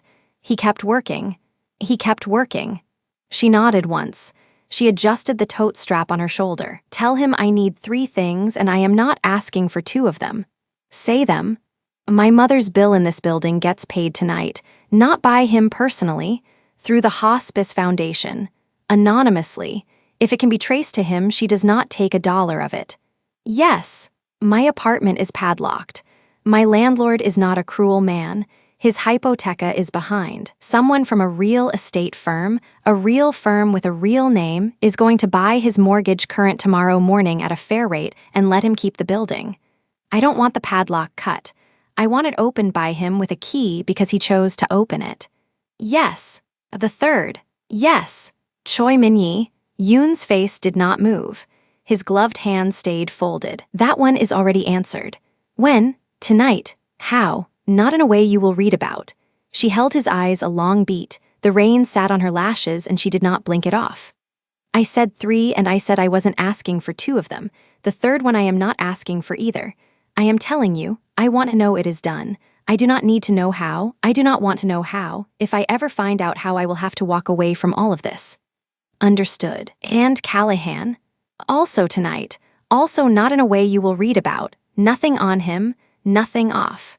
A file crosses his lieutenant's desk in the morning that closes what he opened without your name in the ink. He is going to know it was me who sunk him. He is going to know it was not you. That is the point of the file." She let a breath out that had been sitting under her ribs since Callahan's coffee cup had touched her sedan's hood. She turned her head away for a second so Yoon would not have to watch her face collect itself. She turned back. "One more." "Yes." "He won." "Yes." "Who has been with her tonight?" "He has." "He hasn't slept." "No." "He shouldn't be the one sitting with her when the machine slows." "No." "Tell him I will come, on my terms. On salary through the hospice, not through him. As a nurse, not as a debt. I will sit with her until she goes. That could be a night. That could be a week. He will accept those terms. He will accept those terms because they are the only terms I offer, not because he is generous. I will phrase it that way." "Good." She stepped back. She reached under the coat and adjusted the tote strap again because her hand needed something to do. Yoon watched her without watching her. "One thing," he said. She waited. "The wedding band." Her hand went to her sternum before her mind caught up. There was nothing there. She had handed the chain over at intake in a plastic pouch and no one had handed it back. She had walked out of the precinct without asking because she had not been able to remember what to ask for. Yoon lifted one gloved hand. He held out a small pouch of clear plastic with a property tag stapled to it. The tag had a case number and her name printed under it. Inside the pouch, the thin gold chain lay folded around the ring. "How?" The clerk who logs property at that precinct went to school with a cousin of his. She took the pouch. She did not open it in the rain. She closed her fingers around it hard enough that the ring made a small shape against her palm through the plastic. "Tell him thank you for that one." "I will not." "Why?" "Because he did that one for himself, not for you. He wants to owe you nothing you did not ask for." She almost smiled, not quite. She turned. She walked back through the sliding doors with the pouch inside her fist and the fist inside the coat pocket and the tote at her hip, and she did not look back, because looking back would have made Yoon feel watched, and Yoon had earned the small dignity of standing in the rain unwatched for the 20 minutes it would take him to leave. Upstairs, Loretta was awake. Loretta looked at her. Loretta looked at the tote. Loretta looked at her face. "You opened it." I opened it. And I'm going to sit with you until you're breathing right, and then I'm going to go do a job, and then I'm going to come back and sit with you again. Loretta studied her a long moment. That man? Which one? The one whose coat you're wearing. Jasmine looked down at the sleeve. Bev had known. Bev had let her walk out of here wearing it. She almost laughed. She did not. He isn't a good man, Mama. I didn't ask you if he was good. I asked you which one. The one who paid Daddy's collections off a year and a half ago. Loretta closed her eyes. A tear went sideways into her hairline. She did not wipe it. She did not open her eyes.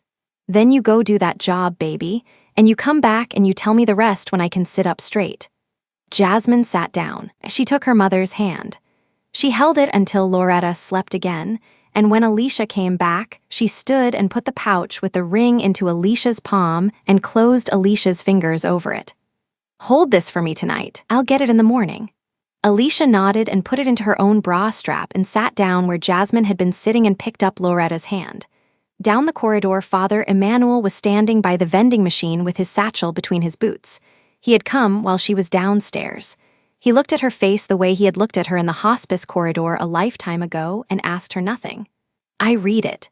Yes, you knew what was in it. Not all of it. Enough of it. Why give it to me?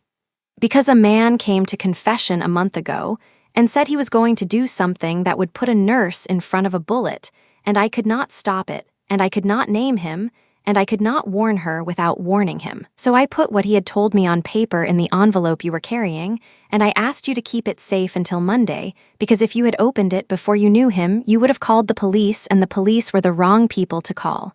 You had to know him first. I know him now. Yes. I don't like what I know.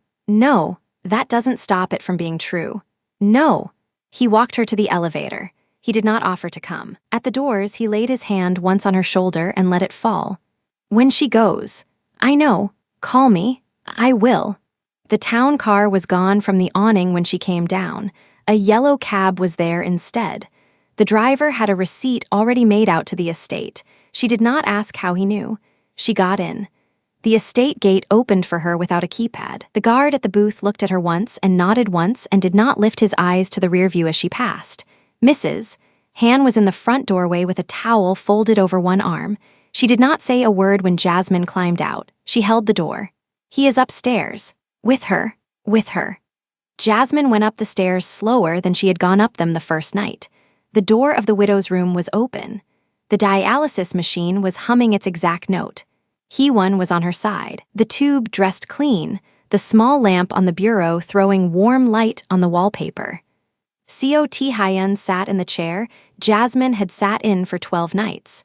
His right forearm rested along the arm of the chair. Under the rolled sleeve, an inch of white gauze showed at the ribs on the near side and a strip of tape held it. He was not asleep. He was watching the widow's chest rise. He did not stand up when Jasmine came in. He knew better. Yoon told you my terms. He did. You agreed. I did. Then you go sleep in your own bed and I take her tonight. He looked at her for the first time since she had come through the door. Not long. Just the one look. In it, there was no apology and no relief and no attempt to make her carry anything he was carrying. He stood, slower than a man his size usually stands. He walked past her without touching her.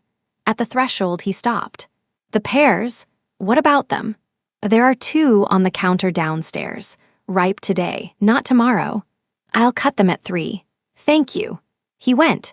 She heard the study door close down the hall a moment later, and then no other sound from that end of the house for a long time.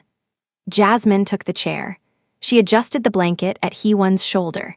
She checked the line and the pressure and the flow and the color of the fluid and the small screen with the steady green numerals. And when everything was as it should be, she sat back and let the humming note find the place in her chest it had been finding for 12 nights and had found for 140 Tuesdays before that beside another woman on another machine. He-One opened her eyes at 3. Jasmine cut the pears into eighths on the small board misses. Han had left on the bureau and fed them to her one at a time between sips of warm water. He-One did not speak. He-One had not spoken since the stroke. But when Jasmine hummed the hymn her mother had hummed for 140 Tuesdays, He-One closed her eyes, and something under the eyelids relaxed that had not relaxed at any hour Jasmine had been in the house before. Hee-won died on the 9th night after that, at 4:40 in the morning, with Jasmine's hand under hers on the blanket, and the machine humming down to silence one setting at a time as Jasmine turned the dials the way palliative nurses turn them, when the point is no longer to keep the number steady, but to let the number find the floor at the pace the body wants it. Tae-hyun was in the doorway from 3:50 on. He did not come in. He stood with his shoulder against the frame the way he had stood every night at 20 to 12 for weeks, and he watched Jasmine work. And when the humming was gone, he stepped back and let the room have its own quiet. And then he went down the stairs to make the calls a man in his position makes at 4:40 in the morning without waking a household. Father Emmanuel presided at the funeral 3 weeks later, at the small chapel behind the estate that Jasmine had not known was there. It was not a mob funeral. There were 9 people. Mrs. Han, 2 of Hee-won's cousins from Queens who had not been allowed to visit while she was alive because of what her husband had been. Yoon at the back, gloves off for once, folded in his lap. Tae-hyun in a black suit in the second row, not the first, because the first row belonged to the cousins. Loretta on the aisle in Bev's borrowed coat, her arm through Jasmine's, Alicia beside her, Bev at the door. Father Emmanuel spoke for 4 minutes. He spoke about the widow, whose name he said aloud twice, so the room would hear it belonged to her and not to her husband. And then he said the thing he had been carrying since the corridor at the hospice on a morning Jasmine barely remembered as her own life.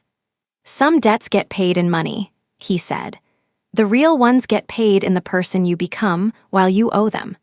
The room was quiet the way small rooms are quiet after a true sentence. Outside the chapel afterward, Tae-hyun stood at the low wall and looked at the wet grass and did not turn when Jasmine came up beside him.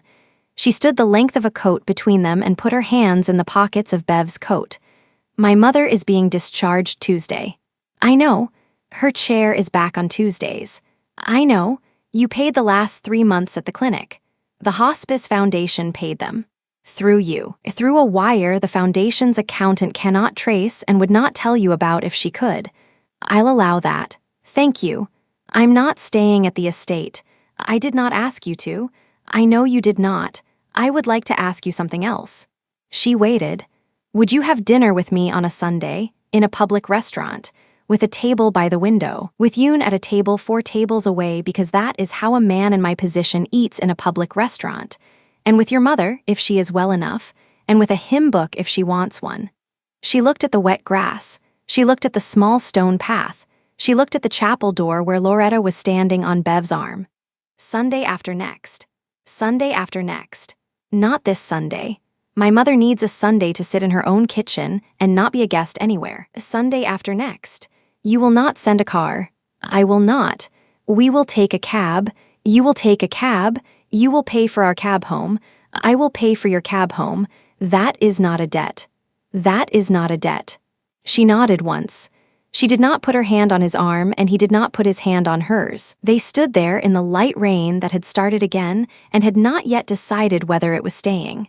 And Loretta called her name from the chapel door. And she went, and she did not look back. And Tae-hyun did not watch her go, because both of them had learned in the last month what it cost to look back at the wrong second. In the cab on the way home, Loretta reached over and put her hand on Jasmine's and held it the way she had held her hand the night Jasmine's father died 22 years ago. You still wearing the ring? Jasmine reached under her collar. The chain was there. The band was there against her sternum, cold in the way it had always been cold. I'm still wearing the ring, Mama. Good. He didn't ask me to take it off. He wouldn't. No, you going to keep wearing it, until it feels like something I'm holding on to and not something I'm hiding behind. Loretta squeezed her hand. Loretta closed her eyes. Loretta smiled with only the corner of her mouth, the way she had smiled the day Jasmine's husband had asked her for the ring in the first place. Then you're going to wear it a while, baby? Yes, Mama. That's all right. Yes, Mama. The cab turned onto their block. The streetlight in front of the building was on. The padlock was gone. The landlord was standing in his own doorway with a set of keys in his hand. And he was not looking at the cab, because he had the small dignity of a man who had done the right thing without needing to be seen doing it. And Jasmine paid the cab and helped her mother to the curb. And Loretta took the stairs one at a time. And Jasmine carried the tote, and the tote was lighter than it had been in a month, because everything that had needed to be carried in it had been set down, one thing at a time, in the room where it belonged. At the top of the stairs, Loretta stopped to catch her breath, and she looked back down the flight at her daughter, and she said the last thing she was going to say that night. Some doors, baby, they only open one way, and some open both. You learn the difference, and you don't let anybody teach it to you twice. Jasmine put her hand under her mother's elbow. I already learned it, Mama. I know you did. They went inside. The door closed from their own side. Jasmine woke to Loretta coughing wrong, not the kidney cough, not the fluid cough. The kind that came from the top of the chest and skipped a beat in the middle. She sat up in the reopened apartment and counted 3 of them before her feet hit the floor. The clock on the microwave said 4:11. The heater ticked on in the hallway. She crossed to the couch where Loretta had insisted on sleeping the first night back and put 2 fingers on her mother's wrist. The pulse was there. Thin, fast. Mama. Loretta opened her eyes halfway. I'm all right. You're not. Baby, I'm all right. Jasmine did what she'd done 1,000 times in other people's rooms. She pulled the thermometer from the tote by the door, ran it across her mother's forehead, watched the number climb to 101, ate, and stopped watching. She lifted the blanket. Loretta's ankles had gone from thin to full in 6 hours. The skin above the sock line had the slick shine of water pushed under it. How long since you peed? Yesterday. Once. Once when? Before we came home. Jasmine picked up her phone. She did not call the ambulette. She did not call Bev. She called the after-hours line at the dialysis clinic, and while the recording ran, she pulled her boots on over bare feet. The nurse who picked up recognized her voice before she gave a name and told her to come in now. Not at 8, not at 7 now. They'd start the chair the second she walked through the door.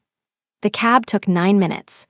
In the back, Loretta held Jasmine's forearm the way she used to hold Jasmine's hand on the way to the pediatrician 30 years ago, from underneath, thumb tucked in. You're allowed to be tired, Loretta said. I'm not tired. Baby, you are. Jasmine watched the streetlights slide across her mother's face. She let one breath out through her nose. I'm not tired yet. At the clinic, Alicia was already at the desk in her coat, still wearing the earrings she wore to bed. Someone had called her. Jasmine didn't ask who. The chair Loretta got was the corner chair by the window, warmed by the vent, and Alicia had already spread the same blanket the ambulette used across the seat. The tech ran the access needle on the first try. The machine started up with the note Jasmine's ear had memorized, that low, steady hum that had lived under 140 Tuesdays, and now under this one. Jasmine sat down beside the chair. Loretta was already asleep before the pump hit rhythm. Alicia came around the desk and stood at the head of the chair a moment. Fluid. Since when? Since yesterday, she didn't say. Alicia's mouth flattened. She wouldn't. No. Alicia set a paper cup of water on the little table by Jasmine's elbow. There was a man outside when I pulled up. In a suit, not one of ours. Jasmine's hand stopped halfway to the cup. Not the one with the gloves, Alicia said. Somebody else. Older, he didn't come in. You see the car. Black, not the town car, different plates. Jasmine turned her head just enough to see the front doors. The dawn hadn't started yet. The lot outside the clinic had 2 cars, hers by staff arrangement, and a black sedan parked across the sidewalk with the parking lights on. She could see a silhouette in the driver's seat. Nobody behind the wheel of a black car in the dialysis lot at 4 in the morning was there by accident. She stood up. Her legs went cold from the knees down. Don't, Alicia said, quiet. Sit down. I need to see. Sit down, Jasmine. You have a runner card in your bag. You sit. The runner card had come folded inside a plain white envelope on the counter of the reopened apartment the afternoon of the funeral, in Yoon's block hand, with a phone number and one word, emergency. Jasmine had put it in the zipper pocket and told herself she would not use it. She had walked past it 3 times a day for 8 days. She took her phone out. She did not use the runner card. She used the number of the taxi company that had driven her home from the estate and asked whether the driver who signed her out on the 12th was on the schedule tonight. The dispatcher said yes and asked if she wanted him routed. She said no. She said she just wanted to know his name and put the phone down. Then she opened the runner card. She read the number twice. She typed it in the keypad without pressing the green button. She held the phone in her lap and looked at it. The silhouette in the black sedan lit a cigarette. The tip flared and dimmed. Whoever it was, they weren't hiding. They wanted to be seen from inside. Alicia. Yeah, lock the front. Alicia locked the front. The sound of the bolt was small and steady. Alicia sat back down at her desk, out of the sightline from the door, and pretended to type. In the corner chair, Loretta breathed in the rhythm of her machine, unaware. Jasmine looked at the phone. She pressed green, 2 rings, and Yoon picked up. He said her name. His voice was the same voice he used at 7 in the morning at the estate, no sleep in it and no surprise either.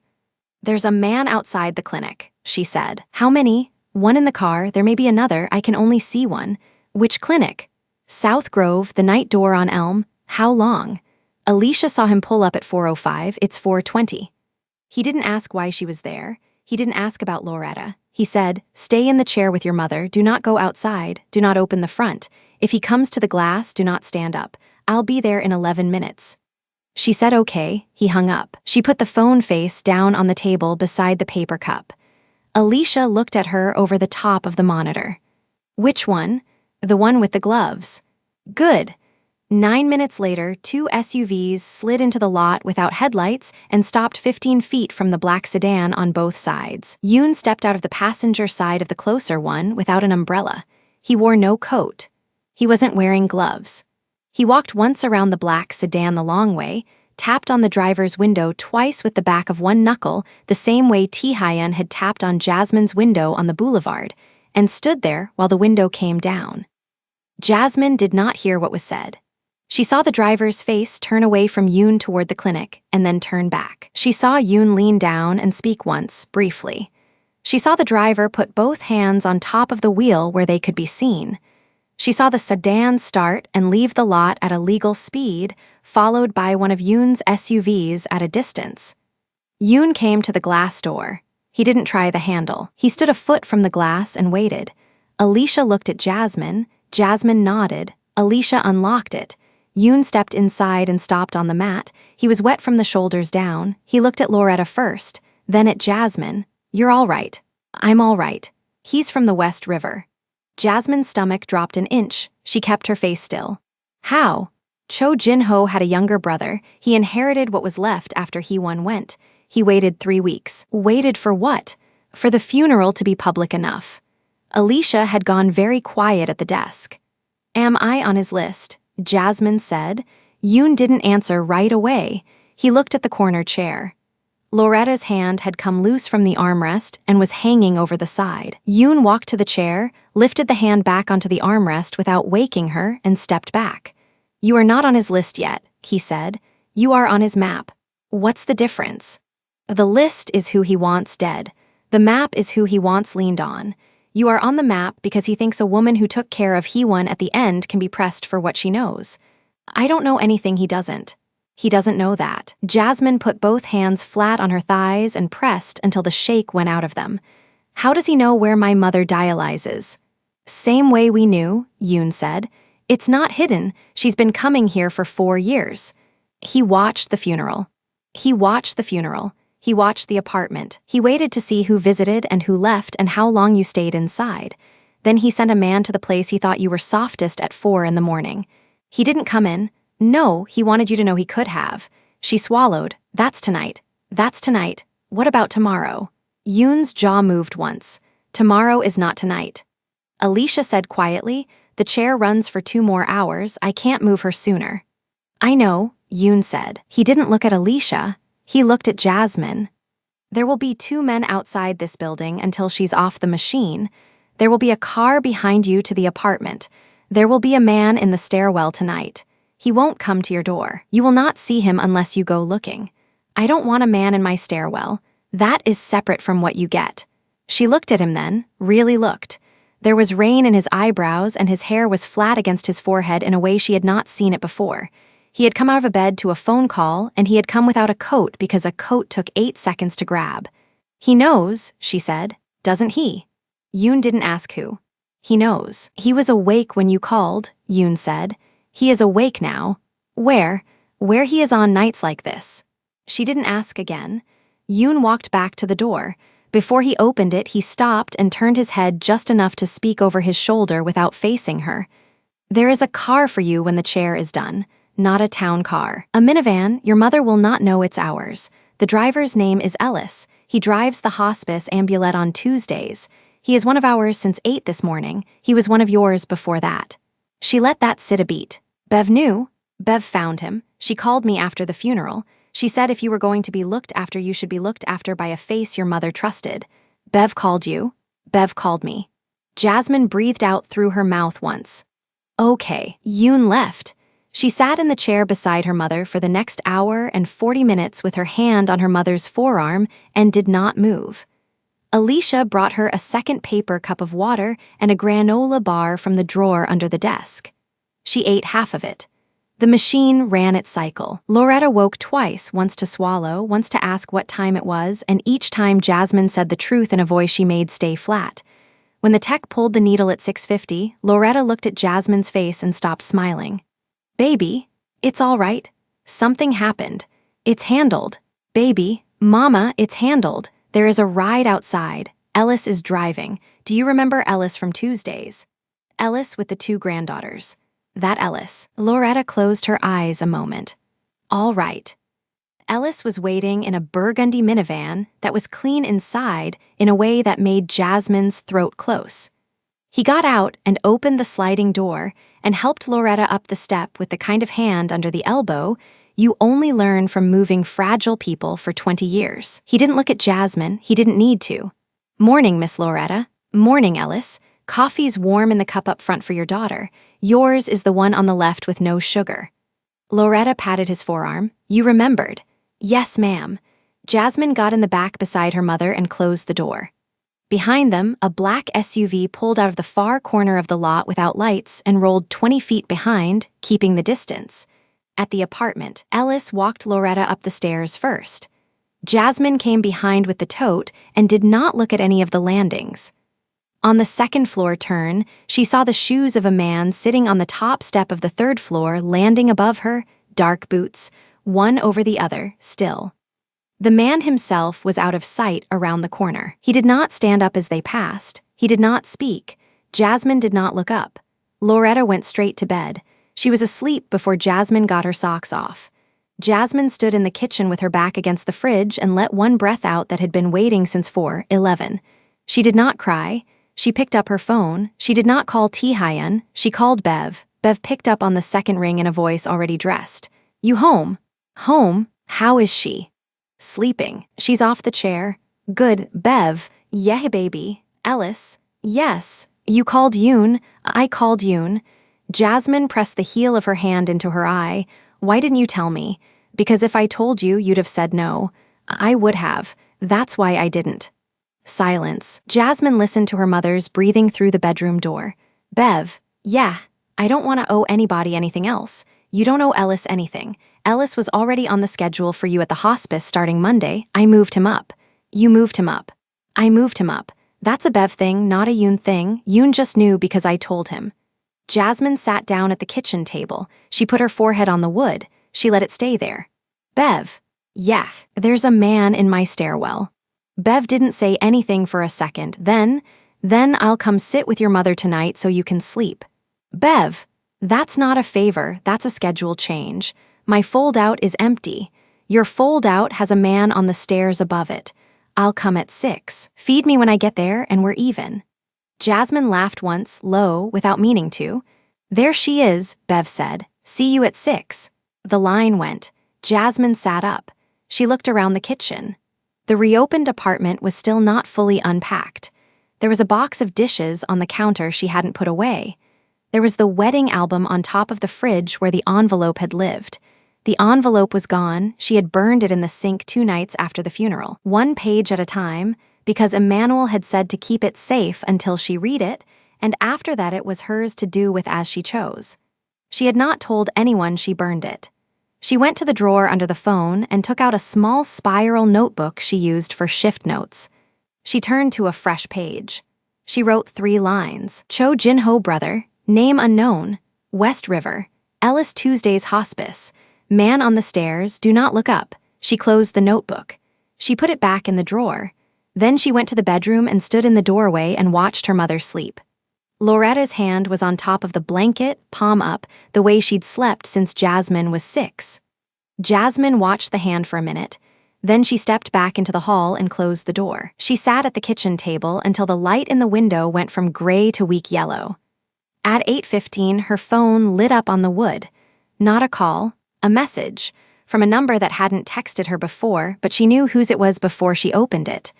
2 lines, not a debt. A question. Do you want him removed, or do you want him kept where you can see him? She stared at the screen for a long time. She thought about the man in the stairwell. She thought about Ellis at the wheel of the minivan and the 2 granddaughters. She thought about the corner chair by the vent and the funeral 3 weeks past and the 10th pane of the chapel window with the small crack in the corner. She thought about the frame of Loretta's silence in the cab when she had said, "I'm not tired yet." She thought about Emmanuel at the vending machine saying he had known for a month what someone was going to do to a nurse and could not name it and could not warn her. She thought about the door that opened only one way and the door you close from your own side. She wrote back, "Seen, not removed, 3 dots." Then a reply, "Understood." Then, after 10 seconds, one more line, "Sunday still stands." She did not answer that. She put the phone face down on the table and stood up and walked to the kitchen sink and washed her hands with cold water for a long time. At 9:30, she went out on the stoop with a mug of coffee and did not look up at the top of the stairs. She sat on the top step of the stoop and drank the coffee and watched a woman across the street walk a small dog on a red leash. The dog stopped at every tree. The woman waited. The woman waved at Jasmine without knowing who she was, and Jasmine waved back the way strangers do. A car she did not know went past. She kept drinking. Behind her, the door to the building opened and closed once. She did not turn around. The footsteps were heavy and even and went down the stoop past her without stopping and continued to the corner and around it. She did not see the face. She did not want to. 10 minutes later, a different car pulled up across the street and parked. The driver did not get out. He did not lift a phone. He read a newspaper. The newspaper was too new for the neighborhood, the fold too sharp. Jasmine drank her coffee. She went back inside. At noon, she woke Loretta for soup. Loretta ate a full bowl and did not comment on the fact that Jasmine had put the kettle on the back burner instead of the front, or that Jasmine had chosen the chair facing the front door instead of the one facing the window. She drank her tea and asked if Bev was coming, and Jasmine said yes at 6. "Good," Loretta said. "Then you sleep this afternoon." "I'll try, you will." Jasmine did try. She lay on the couch with her boots off and her coat over her legs and closed her eyes. She kept the phone under her hand. She did not sleep. She listened to the building. She heard the pipes tick and the neighbor above run water. She heard once a floorboard shift on the landing above and stop. She kept her eyes closed. Her phone lit again at 3:40. Emmanuel. Voice call. She took it in the kitchen with the bedroom door closed. "Jasmine? Father?" I heard. "Which part?"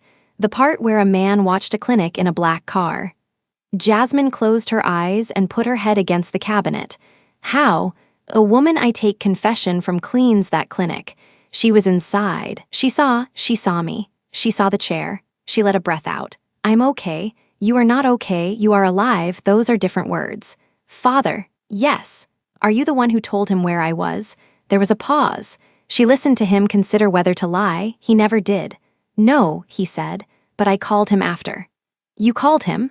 "I called Yoon, because when I heard which clinic it was, I remembered you told me your mother dialyzes there Tuesdays, and I remembered a man had watched a nurse before, so I called." "You called for me?" "I called for your mother."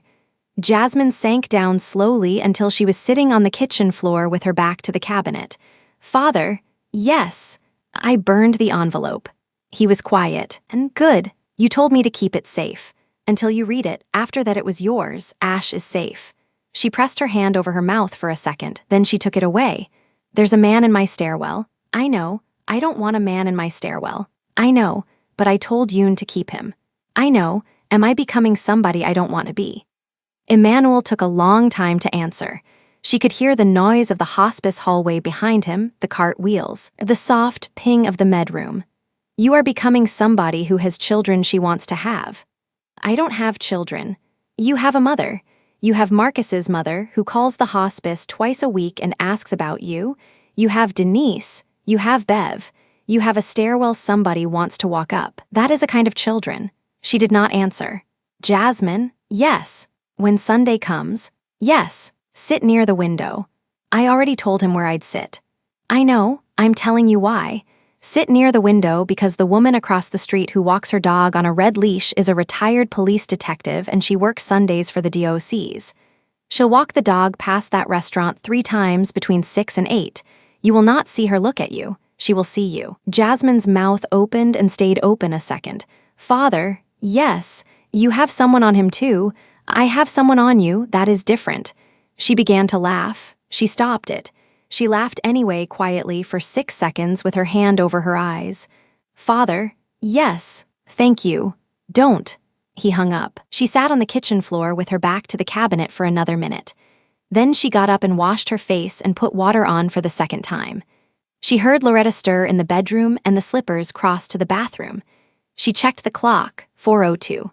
She stood at the window and looked at the street without moving the curtain. The car that had been reading the newspaper at 9:45 was gone. A different car was there now, silver, one man, phone down, eyes on the door. He was not one of Yoon's. He was not from the woman with the dog. She did not know whose he was. She did not text the number that had said Sunday still stands. She took the runner card out of the zipper pocket and copied the number onto a second slip of paper and put the slip in her boot. She put the card back in the pocket. Then she put a knife from the block into the tote by the door, the small one, the paring knife she used for pears, and zipped the tote and set it beside the couch. She sat on the couch. She waited for 6 o'clock. She waited for Bev. She waited for the silver car to leave or stay. She waited for the man on the stairs to be relieved by someone else, because at some point he had to be. At 5:50, the silver car started its engine, pulled forward once as if to leave, and stopped in the middle of the block. 2 doors opened. 2 men got out. They did not walk toward the building. They walked toward the corner. Then they turned and walked back. They stopped in front of the building. They looked up at the second-floor window where Jasmine was sitting. One of them smiled. The other one raised a phone and took a photograph. Then they got back in the silver car and pulled away and left the block empty. Jasmine sat very still for 11 seconds. Then she stood up, walked to the drawer under the phone, took out the notebook, opened it to the page she had written that morning, and added 1 line under the other 3. 2 men. Silver sedan. Photograph. She closed the notebook. She picked up her phone. This time she did not call Bev. She did not call Yoon. She called the number she had not called since the boulevard. 2 rings. He picked up. Come. He was quiet a beat.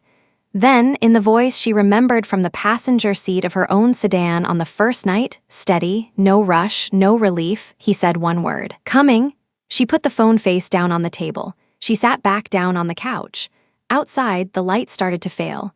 Somewhere above her on the stairs, a floorboard shifted once and settled. In the bedroom, her mother turned over in her sleep. The kettle in the kitchen began to whistle, low, then higher, and she did not stand up to take it off. The whistle climbed a second step, thin and insistent, and Jasmine let it. She counted her own breath instead. 4 in. 6 out. The way she counted for children whose lungs had lost the argument. On the 8th cycle, she heard a key turn in the downstairs door, 1 flight below, and knew it was not the landlord because the landlord always tried the wrong key first. The steps came up even, not fast, not slow. Even. A pause on the 3rd floor landing that she recognized from 3 weeks of him pausing in a different doorway at 11:40 every night. Then the knock, 2 taps, the same 2 taps he had put on her window in the rain. She crossed the room and turned the deadbolt. T. Hyun stepped inside without looking at her first. He looked at the kitchen. Then he crossed the room, lifted the kettle off the burner, killed the flame, set the kettle on a cold ring, and only then turned to face her. Where is she? He said. Sleeping. He nodded once. He did not take off his coat. He walked to the front window without touching the curtain and looked at the street from a foot back, the way a man looks who does not want to give a silhouette. 2 seconds. He moved away. 2 on the roof across, he said. 1 in the alley. The silver sedan is gone. It will come back. How long? 40 minutes, maybe an hour. He will send a driver first to see who I brought.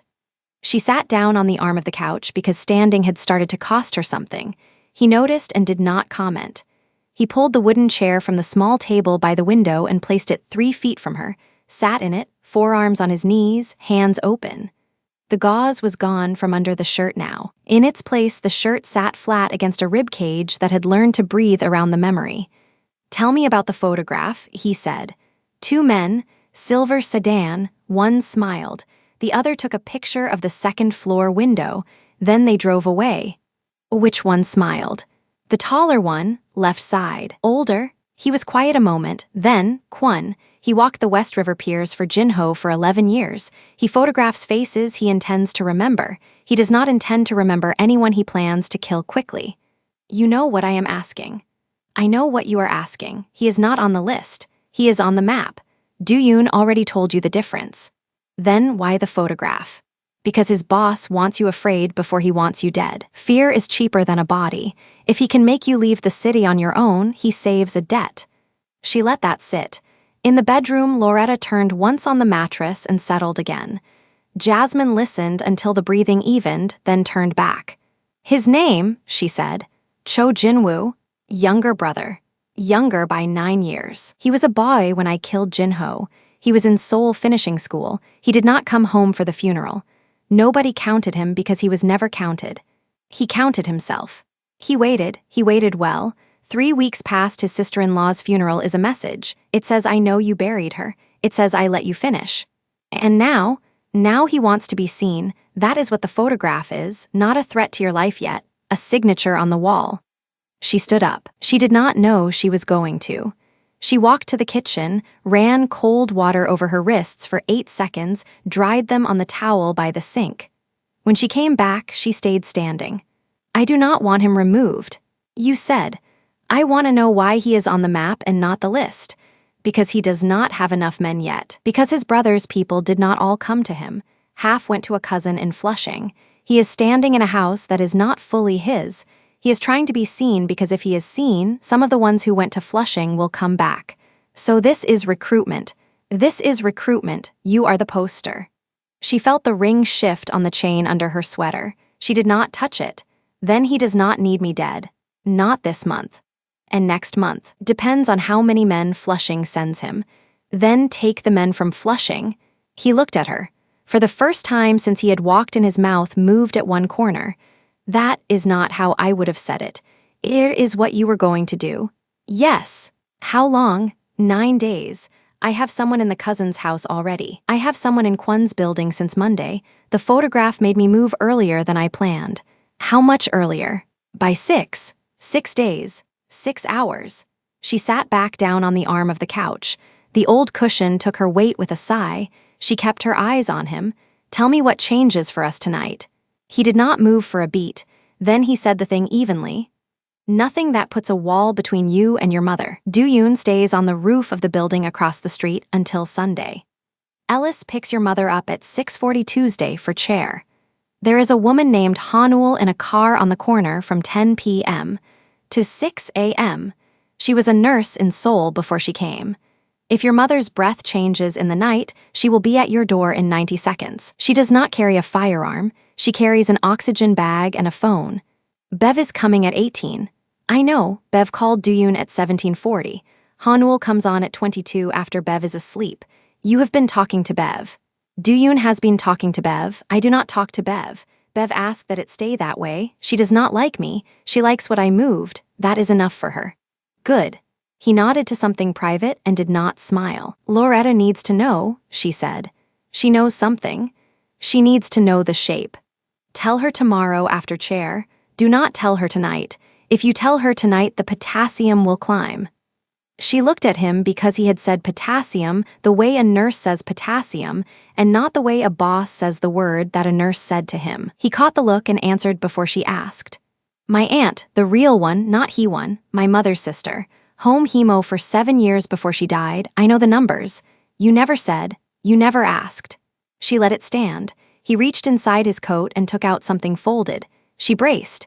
It was a piece of hospital letterhead, thin, unsigned at the bottom where a signature line waited. What is this? The reinstatement letter for your position. Bev drafted it. The board voted an hour ago by phone. Denise Peterson called every one of them personally this week.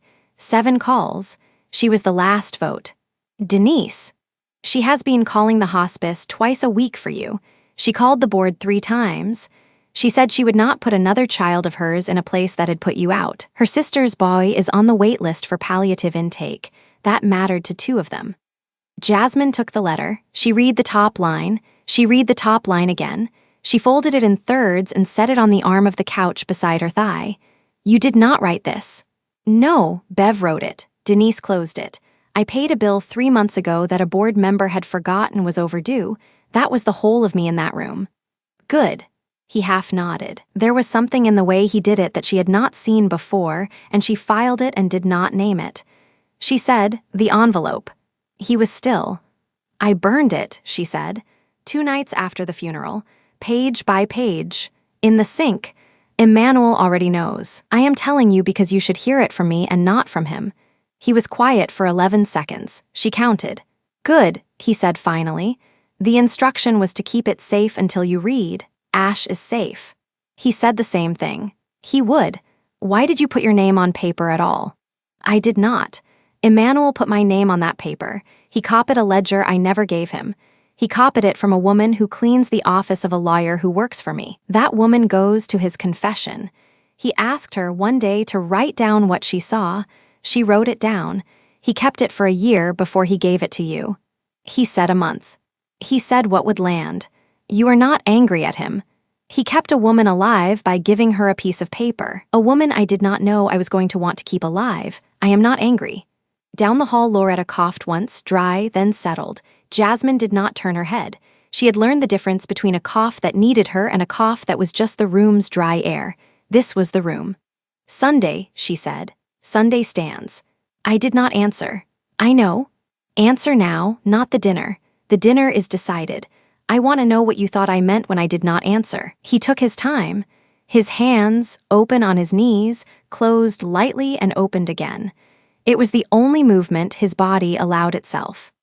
I thought you were listening to a kettle you did not intend to take off, he said.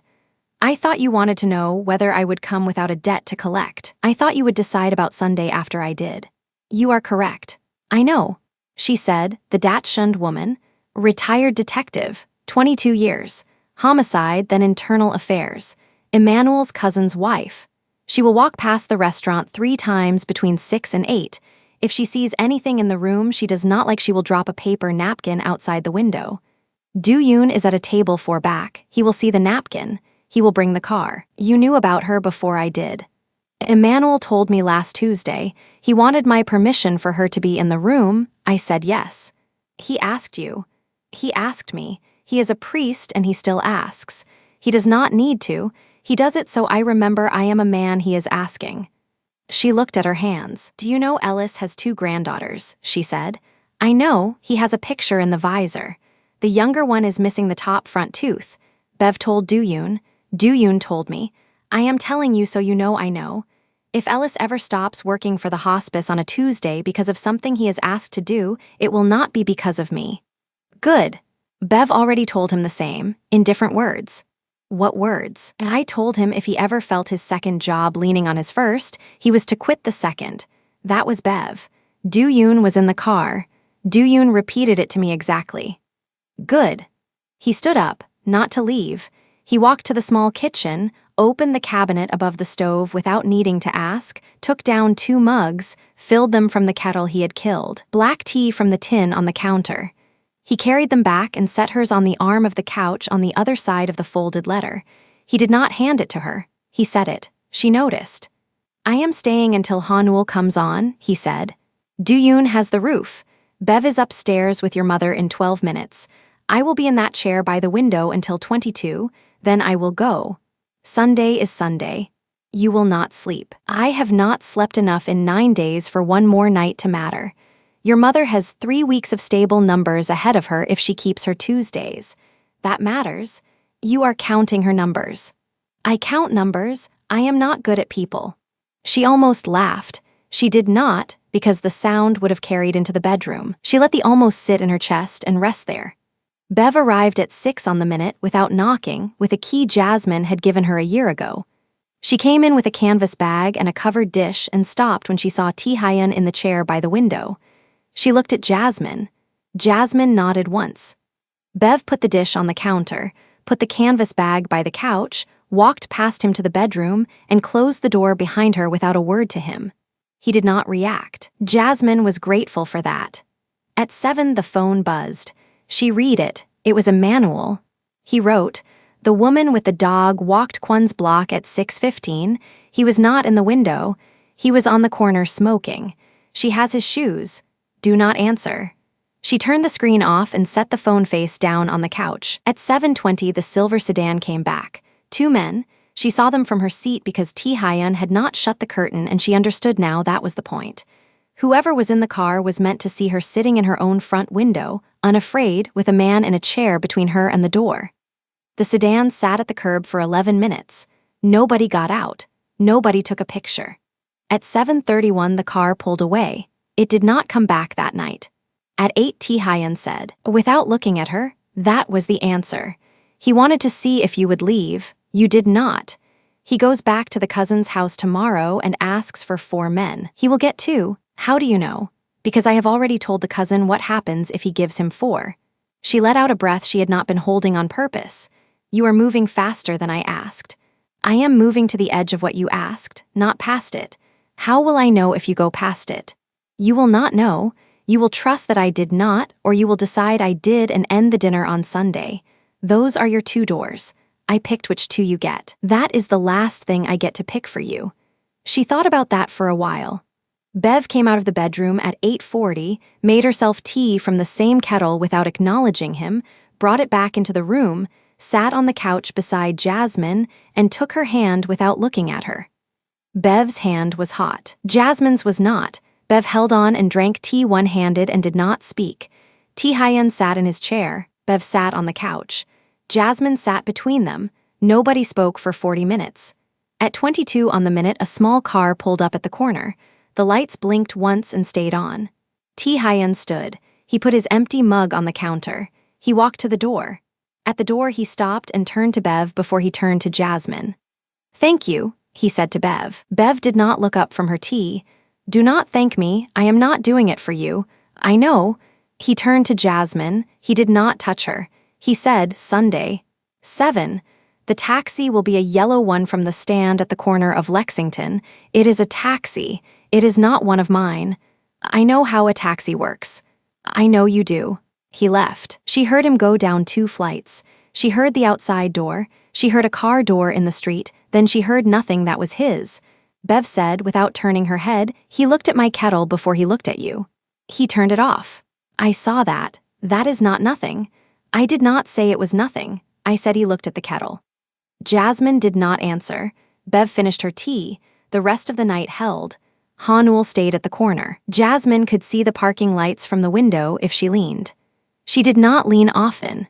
She slept in 1-hour stretches on the couch with the bedroom door open and Bev on the far end of the couch upright, and awake for the first half and asleep upright for the second. Jasmine woke twice to check Loretta, and both times the breath was even. At 4 a.m., Jasmine wrote in the notebook the 5th line. Silver sedan came back. 11 minutes. Did not stop again. She closed the notebook and put it back under the phone. Loretta woke at 7. Jasmine gave her the pill schedule and the tea. She made toast because Loretta could hold toast. She sat across from her mother at the small table and watched her eat and did not eat herself. "He was here last night," Loretta said. She did not look up from her toast. "He was, how long? 4 hours. Doing what? Sitting in the chair by the window, turning off the kettle, not touching me. Good. There is a man across the river," Jasmine said, "who has been sending people to look at our building." Loretta chewed. She swallowed. She set the toast down. "How long has he been sending them?" "A week. Am I in danger? No, not the way you are asking. How am I in danger the way I am not asking? If they hurt me, you would not have anyone to take you to chair on Wednesday. Loretta looked at her for a long time, then quiet. Ellis takes me on Tuesdays. Ellis will take you on Tuesdays, and Wednesdays if it comes to that. Bev arranged it. T. Hyun did not. Good. Mom, I heard you. I want to know if you want me to end it. End what? Sunday. Loretta picked the toast back up. She chewed a corner. She set it down again. Baby, if a man sits 4 hours in a chair to watch a kettle and does not touch you, you go to dinner. Whether you eat what he ordered is your business. Sitting down is not the promise. Sitting down is the sentence before the promise. Jasmine reached across the table and took her mother's hand. Loretta squeezed once and let go. Sunday came in slow. Ellis drove Loretta to chair on Tuesday. Hanul was on the corner every night through Thursday and moved to a different corner Friday because Dooyoon rotated her without telling Jasmine, which was the correct order of things. Emmanuel came by Wednesday with a paper bag of pears and a lined tablet on which he had written nothing. He drank tea. He left the pears. He said only, "I told Denise you got the letter." Jasmine said, "Thank you." He said, "Do not thank me. Thank her when you go back." She went back Thursday, half a shift days, no children of her own on the ledger yet, 3 intakes she used to know and 1 she did not. Denise was in the corridor holding a paper cup of coffee she had not drunk. Jasmine crossed the corridor and put her arms around Denise without speaking. Denise did not cry. Denise said into her shoulder, "You do not owe me. I made those calls because I owed you." Jasmine said, "You do not owe me either." They stood for a while. A charge nurse walked past and did not slow. Friday the paring knife came out of the tote. Jasmine put it back in the drawer where it belonged. She left the slip with the runner card number in the inside of her boot for 2 more days. Then she took it out and folded it into the wallet where phone numbers went. It was not a runner number anymore. It was a number. Saturday night Kwon left the city. Dooyoon told Jasmine at the door in one sentence when he came to check the stairwell. "The photograph is gone. He took it with him." She did not ask what that meant for the man on the corner. She trusted the sentence. Sunday at 6:40, a yellow taxi from the Lexington stand pulled up at the curb. She came down in a dark plain dress that had been in her closet since before her husband died, low heels she could walk in. The coat Bev had given her because she liked it now, the ring on the chain under the collar, and the wallet with the number in it. She had not put the paring knife back in her bag. She had put a pear in it. The restaurant was on the west side. The window table was hers because he had asked for a window table. He was at the table when she arrived, standing when she came in, not moving toward her. He waited until she reached the table. He pulled the chair out. He sat when she sat. She saw Dooyoon 4 tables back reading a menu he did not need. She saw a woman with a dachshund on a red leash pass the window at 6:52, at 7:21, and at 7:58. The third time the woman glanced in and kept walking without slowing. No napkin fell on the sidewalk. They ordered simple food. He ate a little. She ate a little more than she expected. They did not talk about the West River. They did not talk about Hewon. They did not talk about the envelope. They talked about the numbers he had learned watching his aunt for 7 years, and the numbers she had learned watching Loretta for 3, and the way the numbers were almost the same numbers and almost the same aunts and almost the same nights. He asked what her husband had been like at the end. She told him. He did not offer his own end in exchange. He listened. At 8:40, she paid for her half of the check because she had said she would and he had said he would let her. He paid his half. They walked out together and did not touch. A yellow taxi from the same stand pulled up. He opened the door for her and did not get in. She sat inside and rolled the window down. "Wednesday," he said. "Not next Wednesday. The one after." "Yes." "Same taxi. Same stand?" "Yes." He nodded once and stepped back onto the curb and the taxi pulled away. At home, Loretta was awake reading the paper Bev had brought her. She looked up when Jasmine came in. She did not ask. Jasmine hung the coat on the hook, put the wallet on the table, and sat down across from her mother. "How was your dinner, baby?" He turned off the kettle again. There was no kettle. There was. Loretta set the paper down. She reached across the table and put her hand flat on the back of Jasmine's. She held it there a long time. Some doors, she said, open both ways. Some open one way and you have to close them yourself. And some doors, baby, a man stands at, and he waits for you to open them, and he does not knock twice. You watched your father knock twice at every door in this house for 31 years. You do not marry a man who knocks once. You sit down across from him and you see if he can wait through the whole meal. He waited. Then Wednesday after next you go again. I know. Loretta squeezed her hand and let go. Jasmine went to the notebook in the drawer under the phone. She opened it to the last used page. 5 lines. She drew a line under the 5th. She did not write a 6th. She closed the notebook and put it on top of the drawer instead of inside it because it was no longer a shift log, and shift logs live in drawers. The refrigerator hummed. The pipes ticked. Down the hall, Loretta got into bed and turned the light off. In the street, a car went past with its radio low. Somewhere across the river, a younger brother sat in a house he did not fully own and counted men who were not coming, and a taller man in a coat that fit him was crossing a bridge back to a study with a light that would go off at 3 and would be off tonight at midnight. Jasmine stood at the window a minute before she closed the curtain. The kettle sat cold on the back burner. She lifted it, filled it, and put it on the front ring for tomorrow's tea. She turned off the kitchen light. She closed the door of her own room from her own side, and she slept. If this story moved you, stop for a moment and reflect. Have you ever sat beside a dying stranger and given them more tenderness than the world ever gave you? Have you ever discovered that someone you feared had been quietly paying your debts long before you knew his name? And when the truth finally arrived in a sealed envelope, did you have the courage to open it? Tell us your experiences and feelings in the comments. We read them all. And if you believe in stories about hidden mercy, engineered debt, and painful redemption, leave a like, be sure to subscribe to the channel, and click join to become a part of our community and help the channel.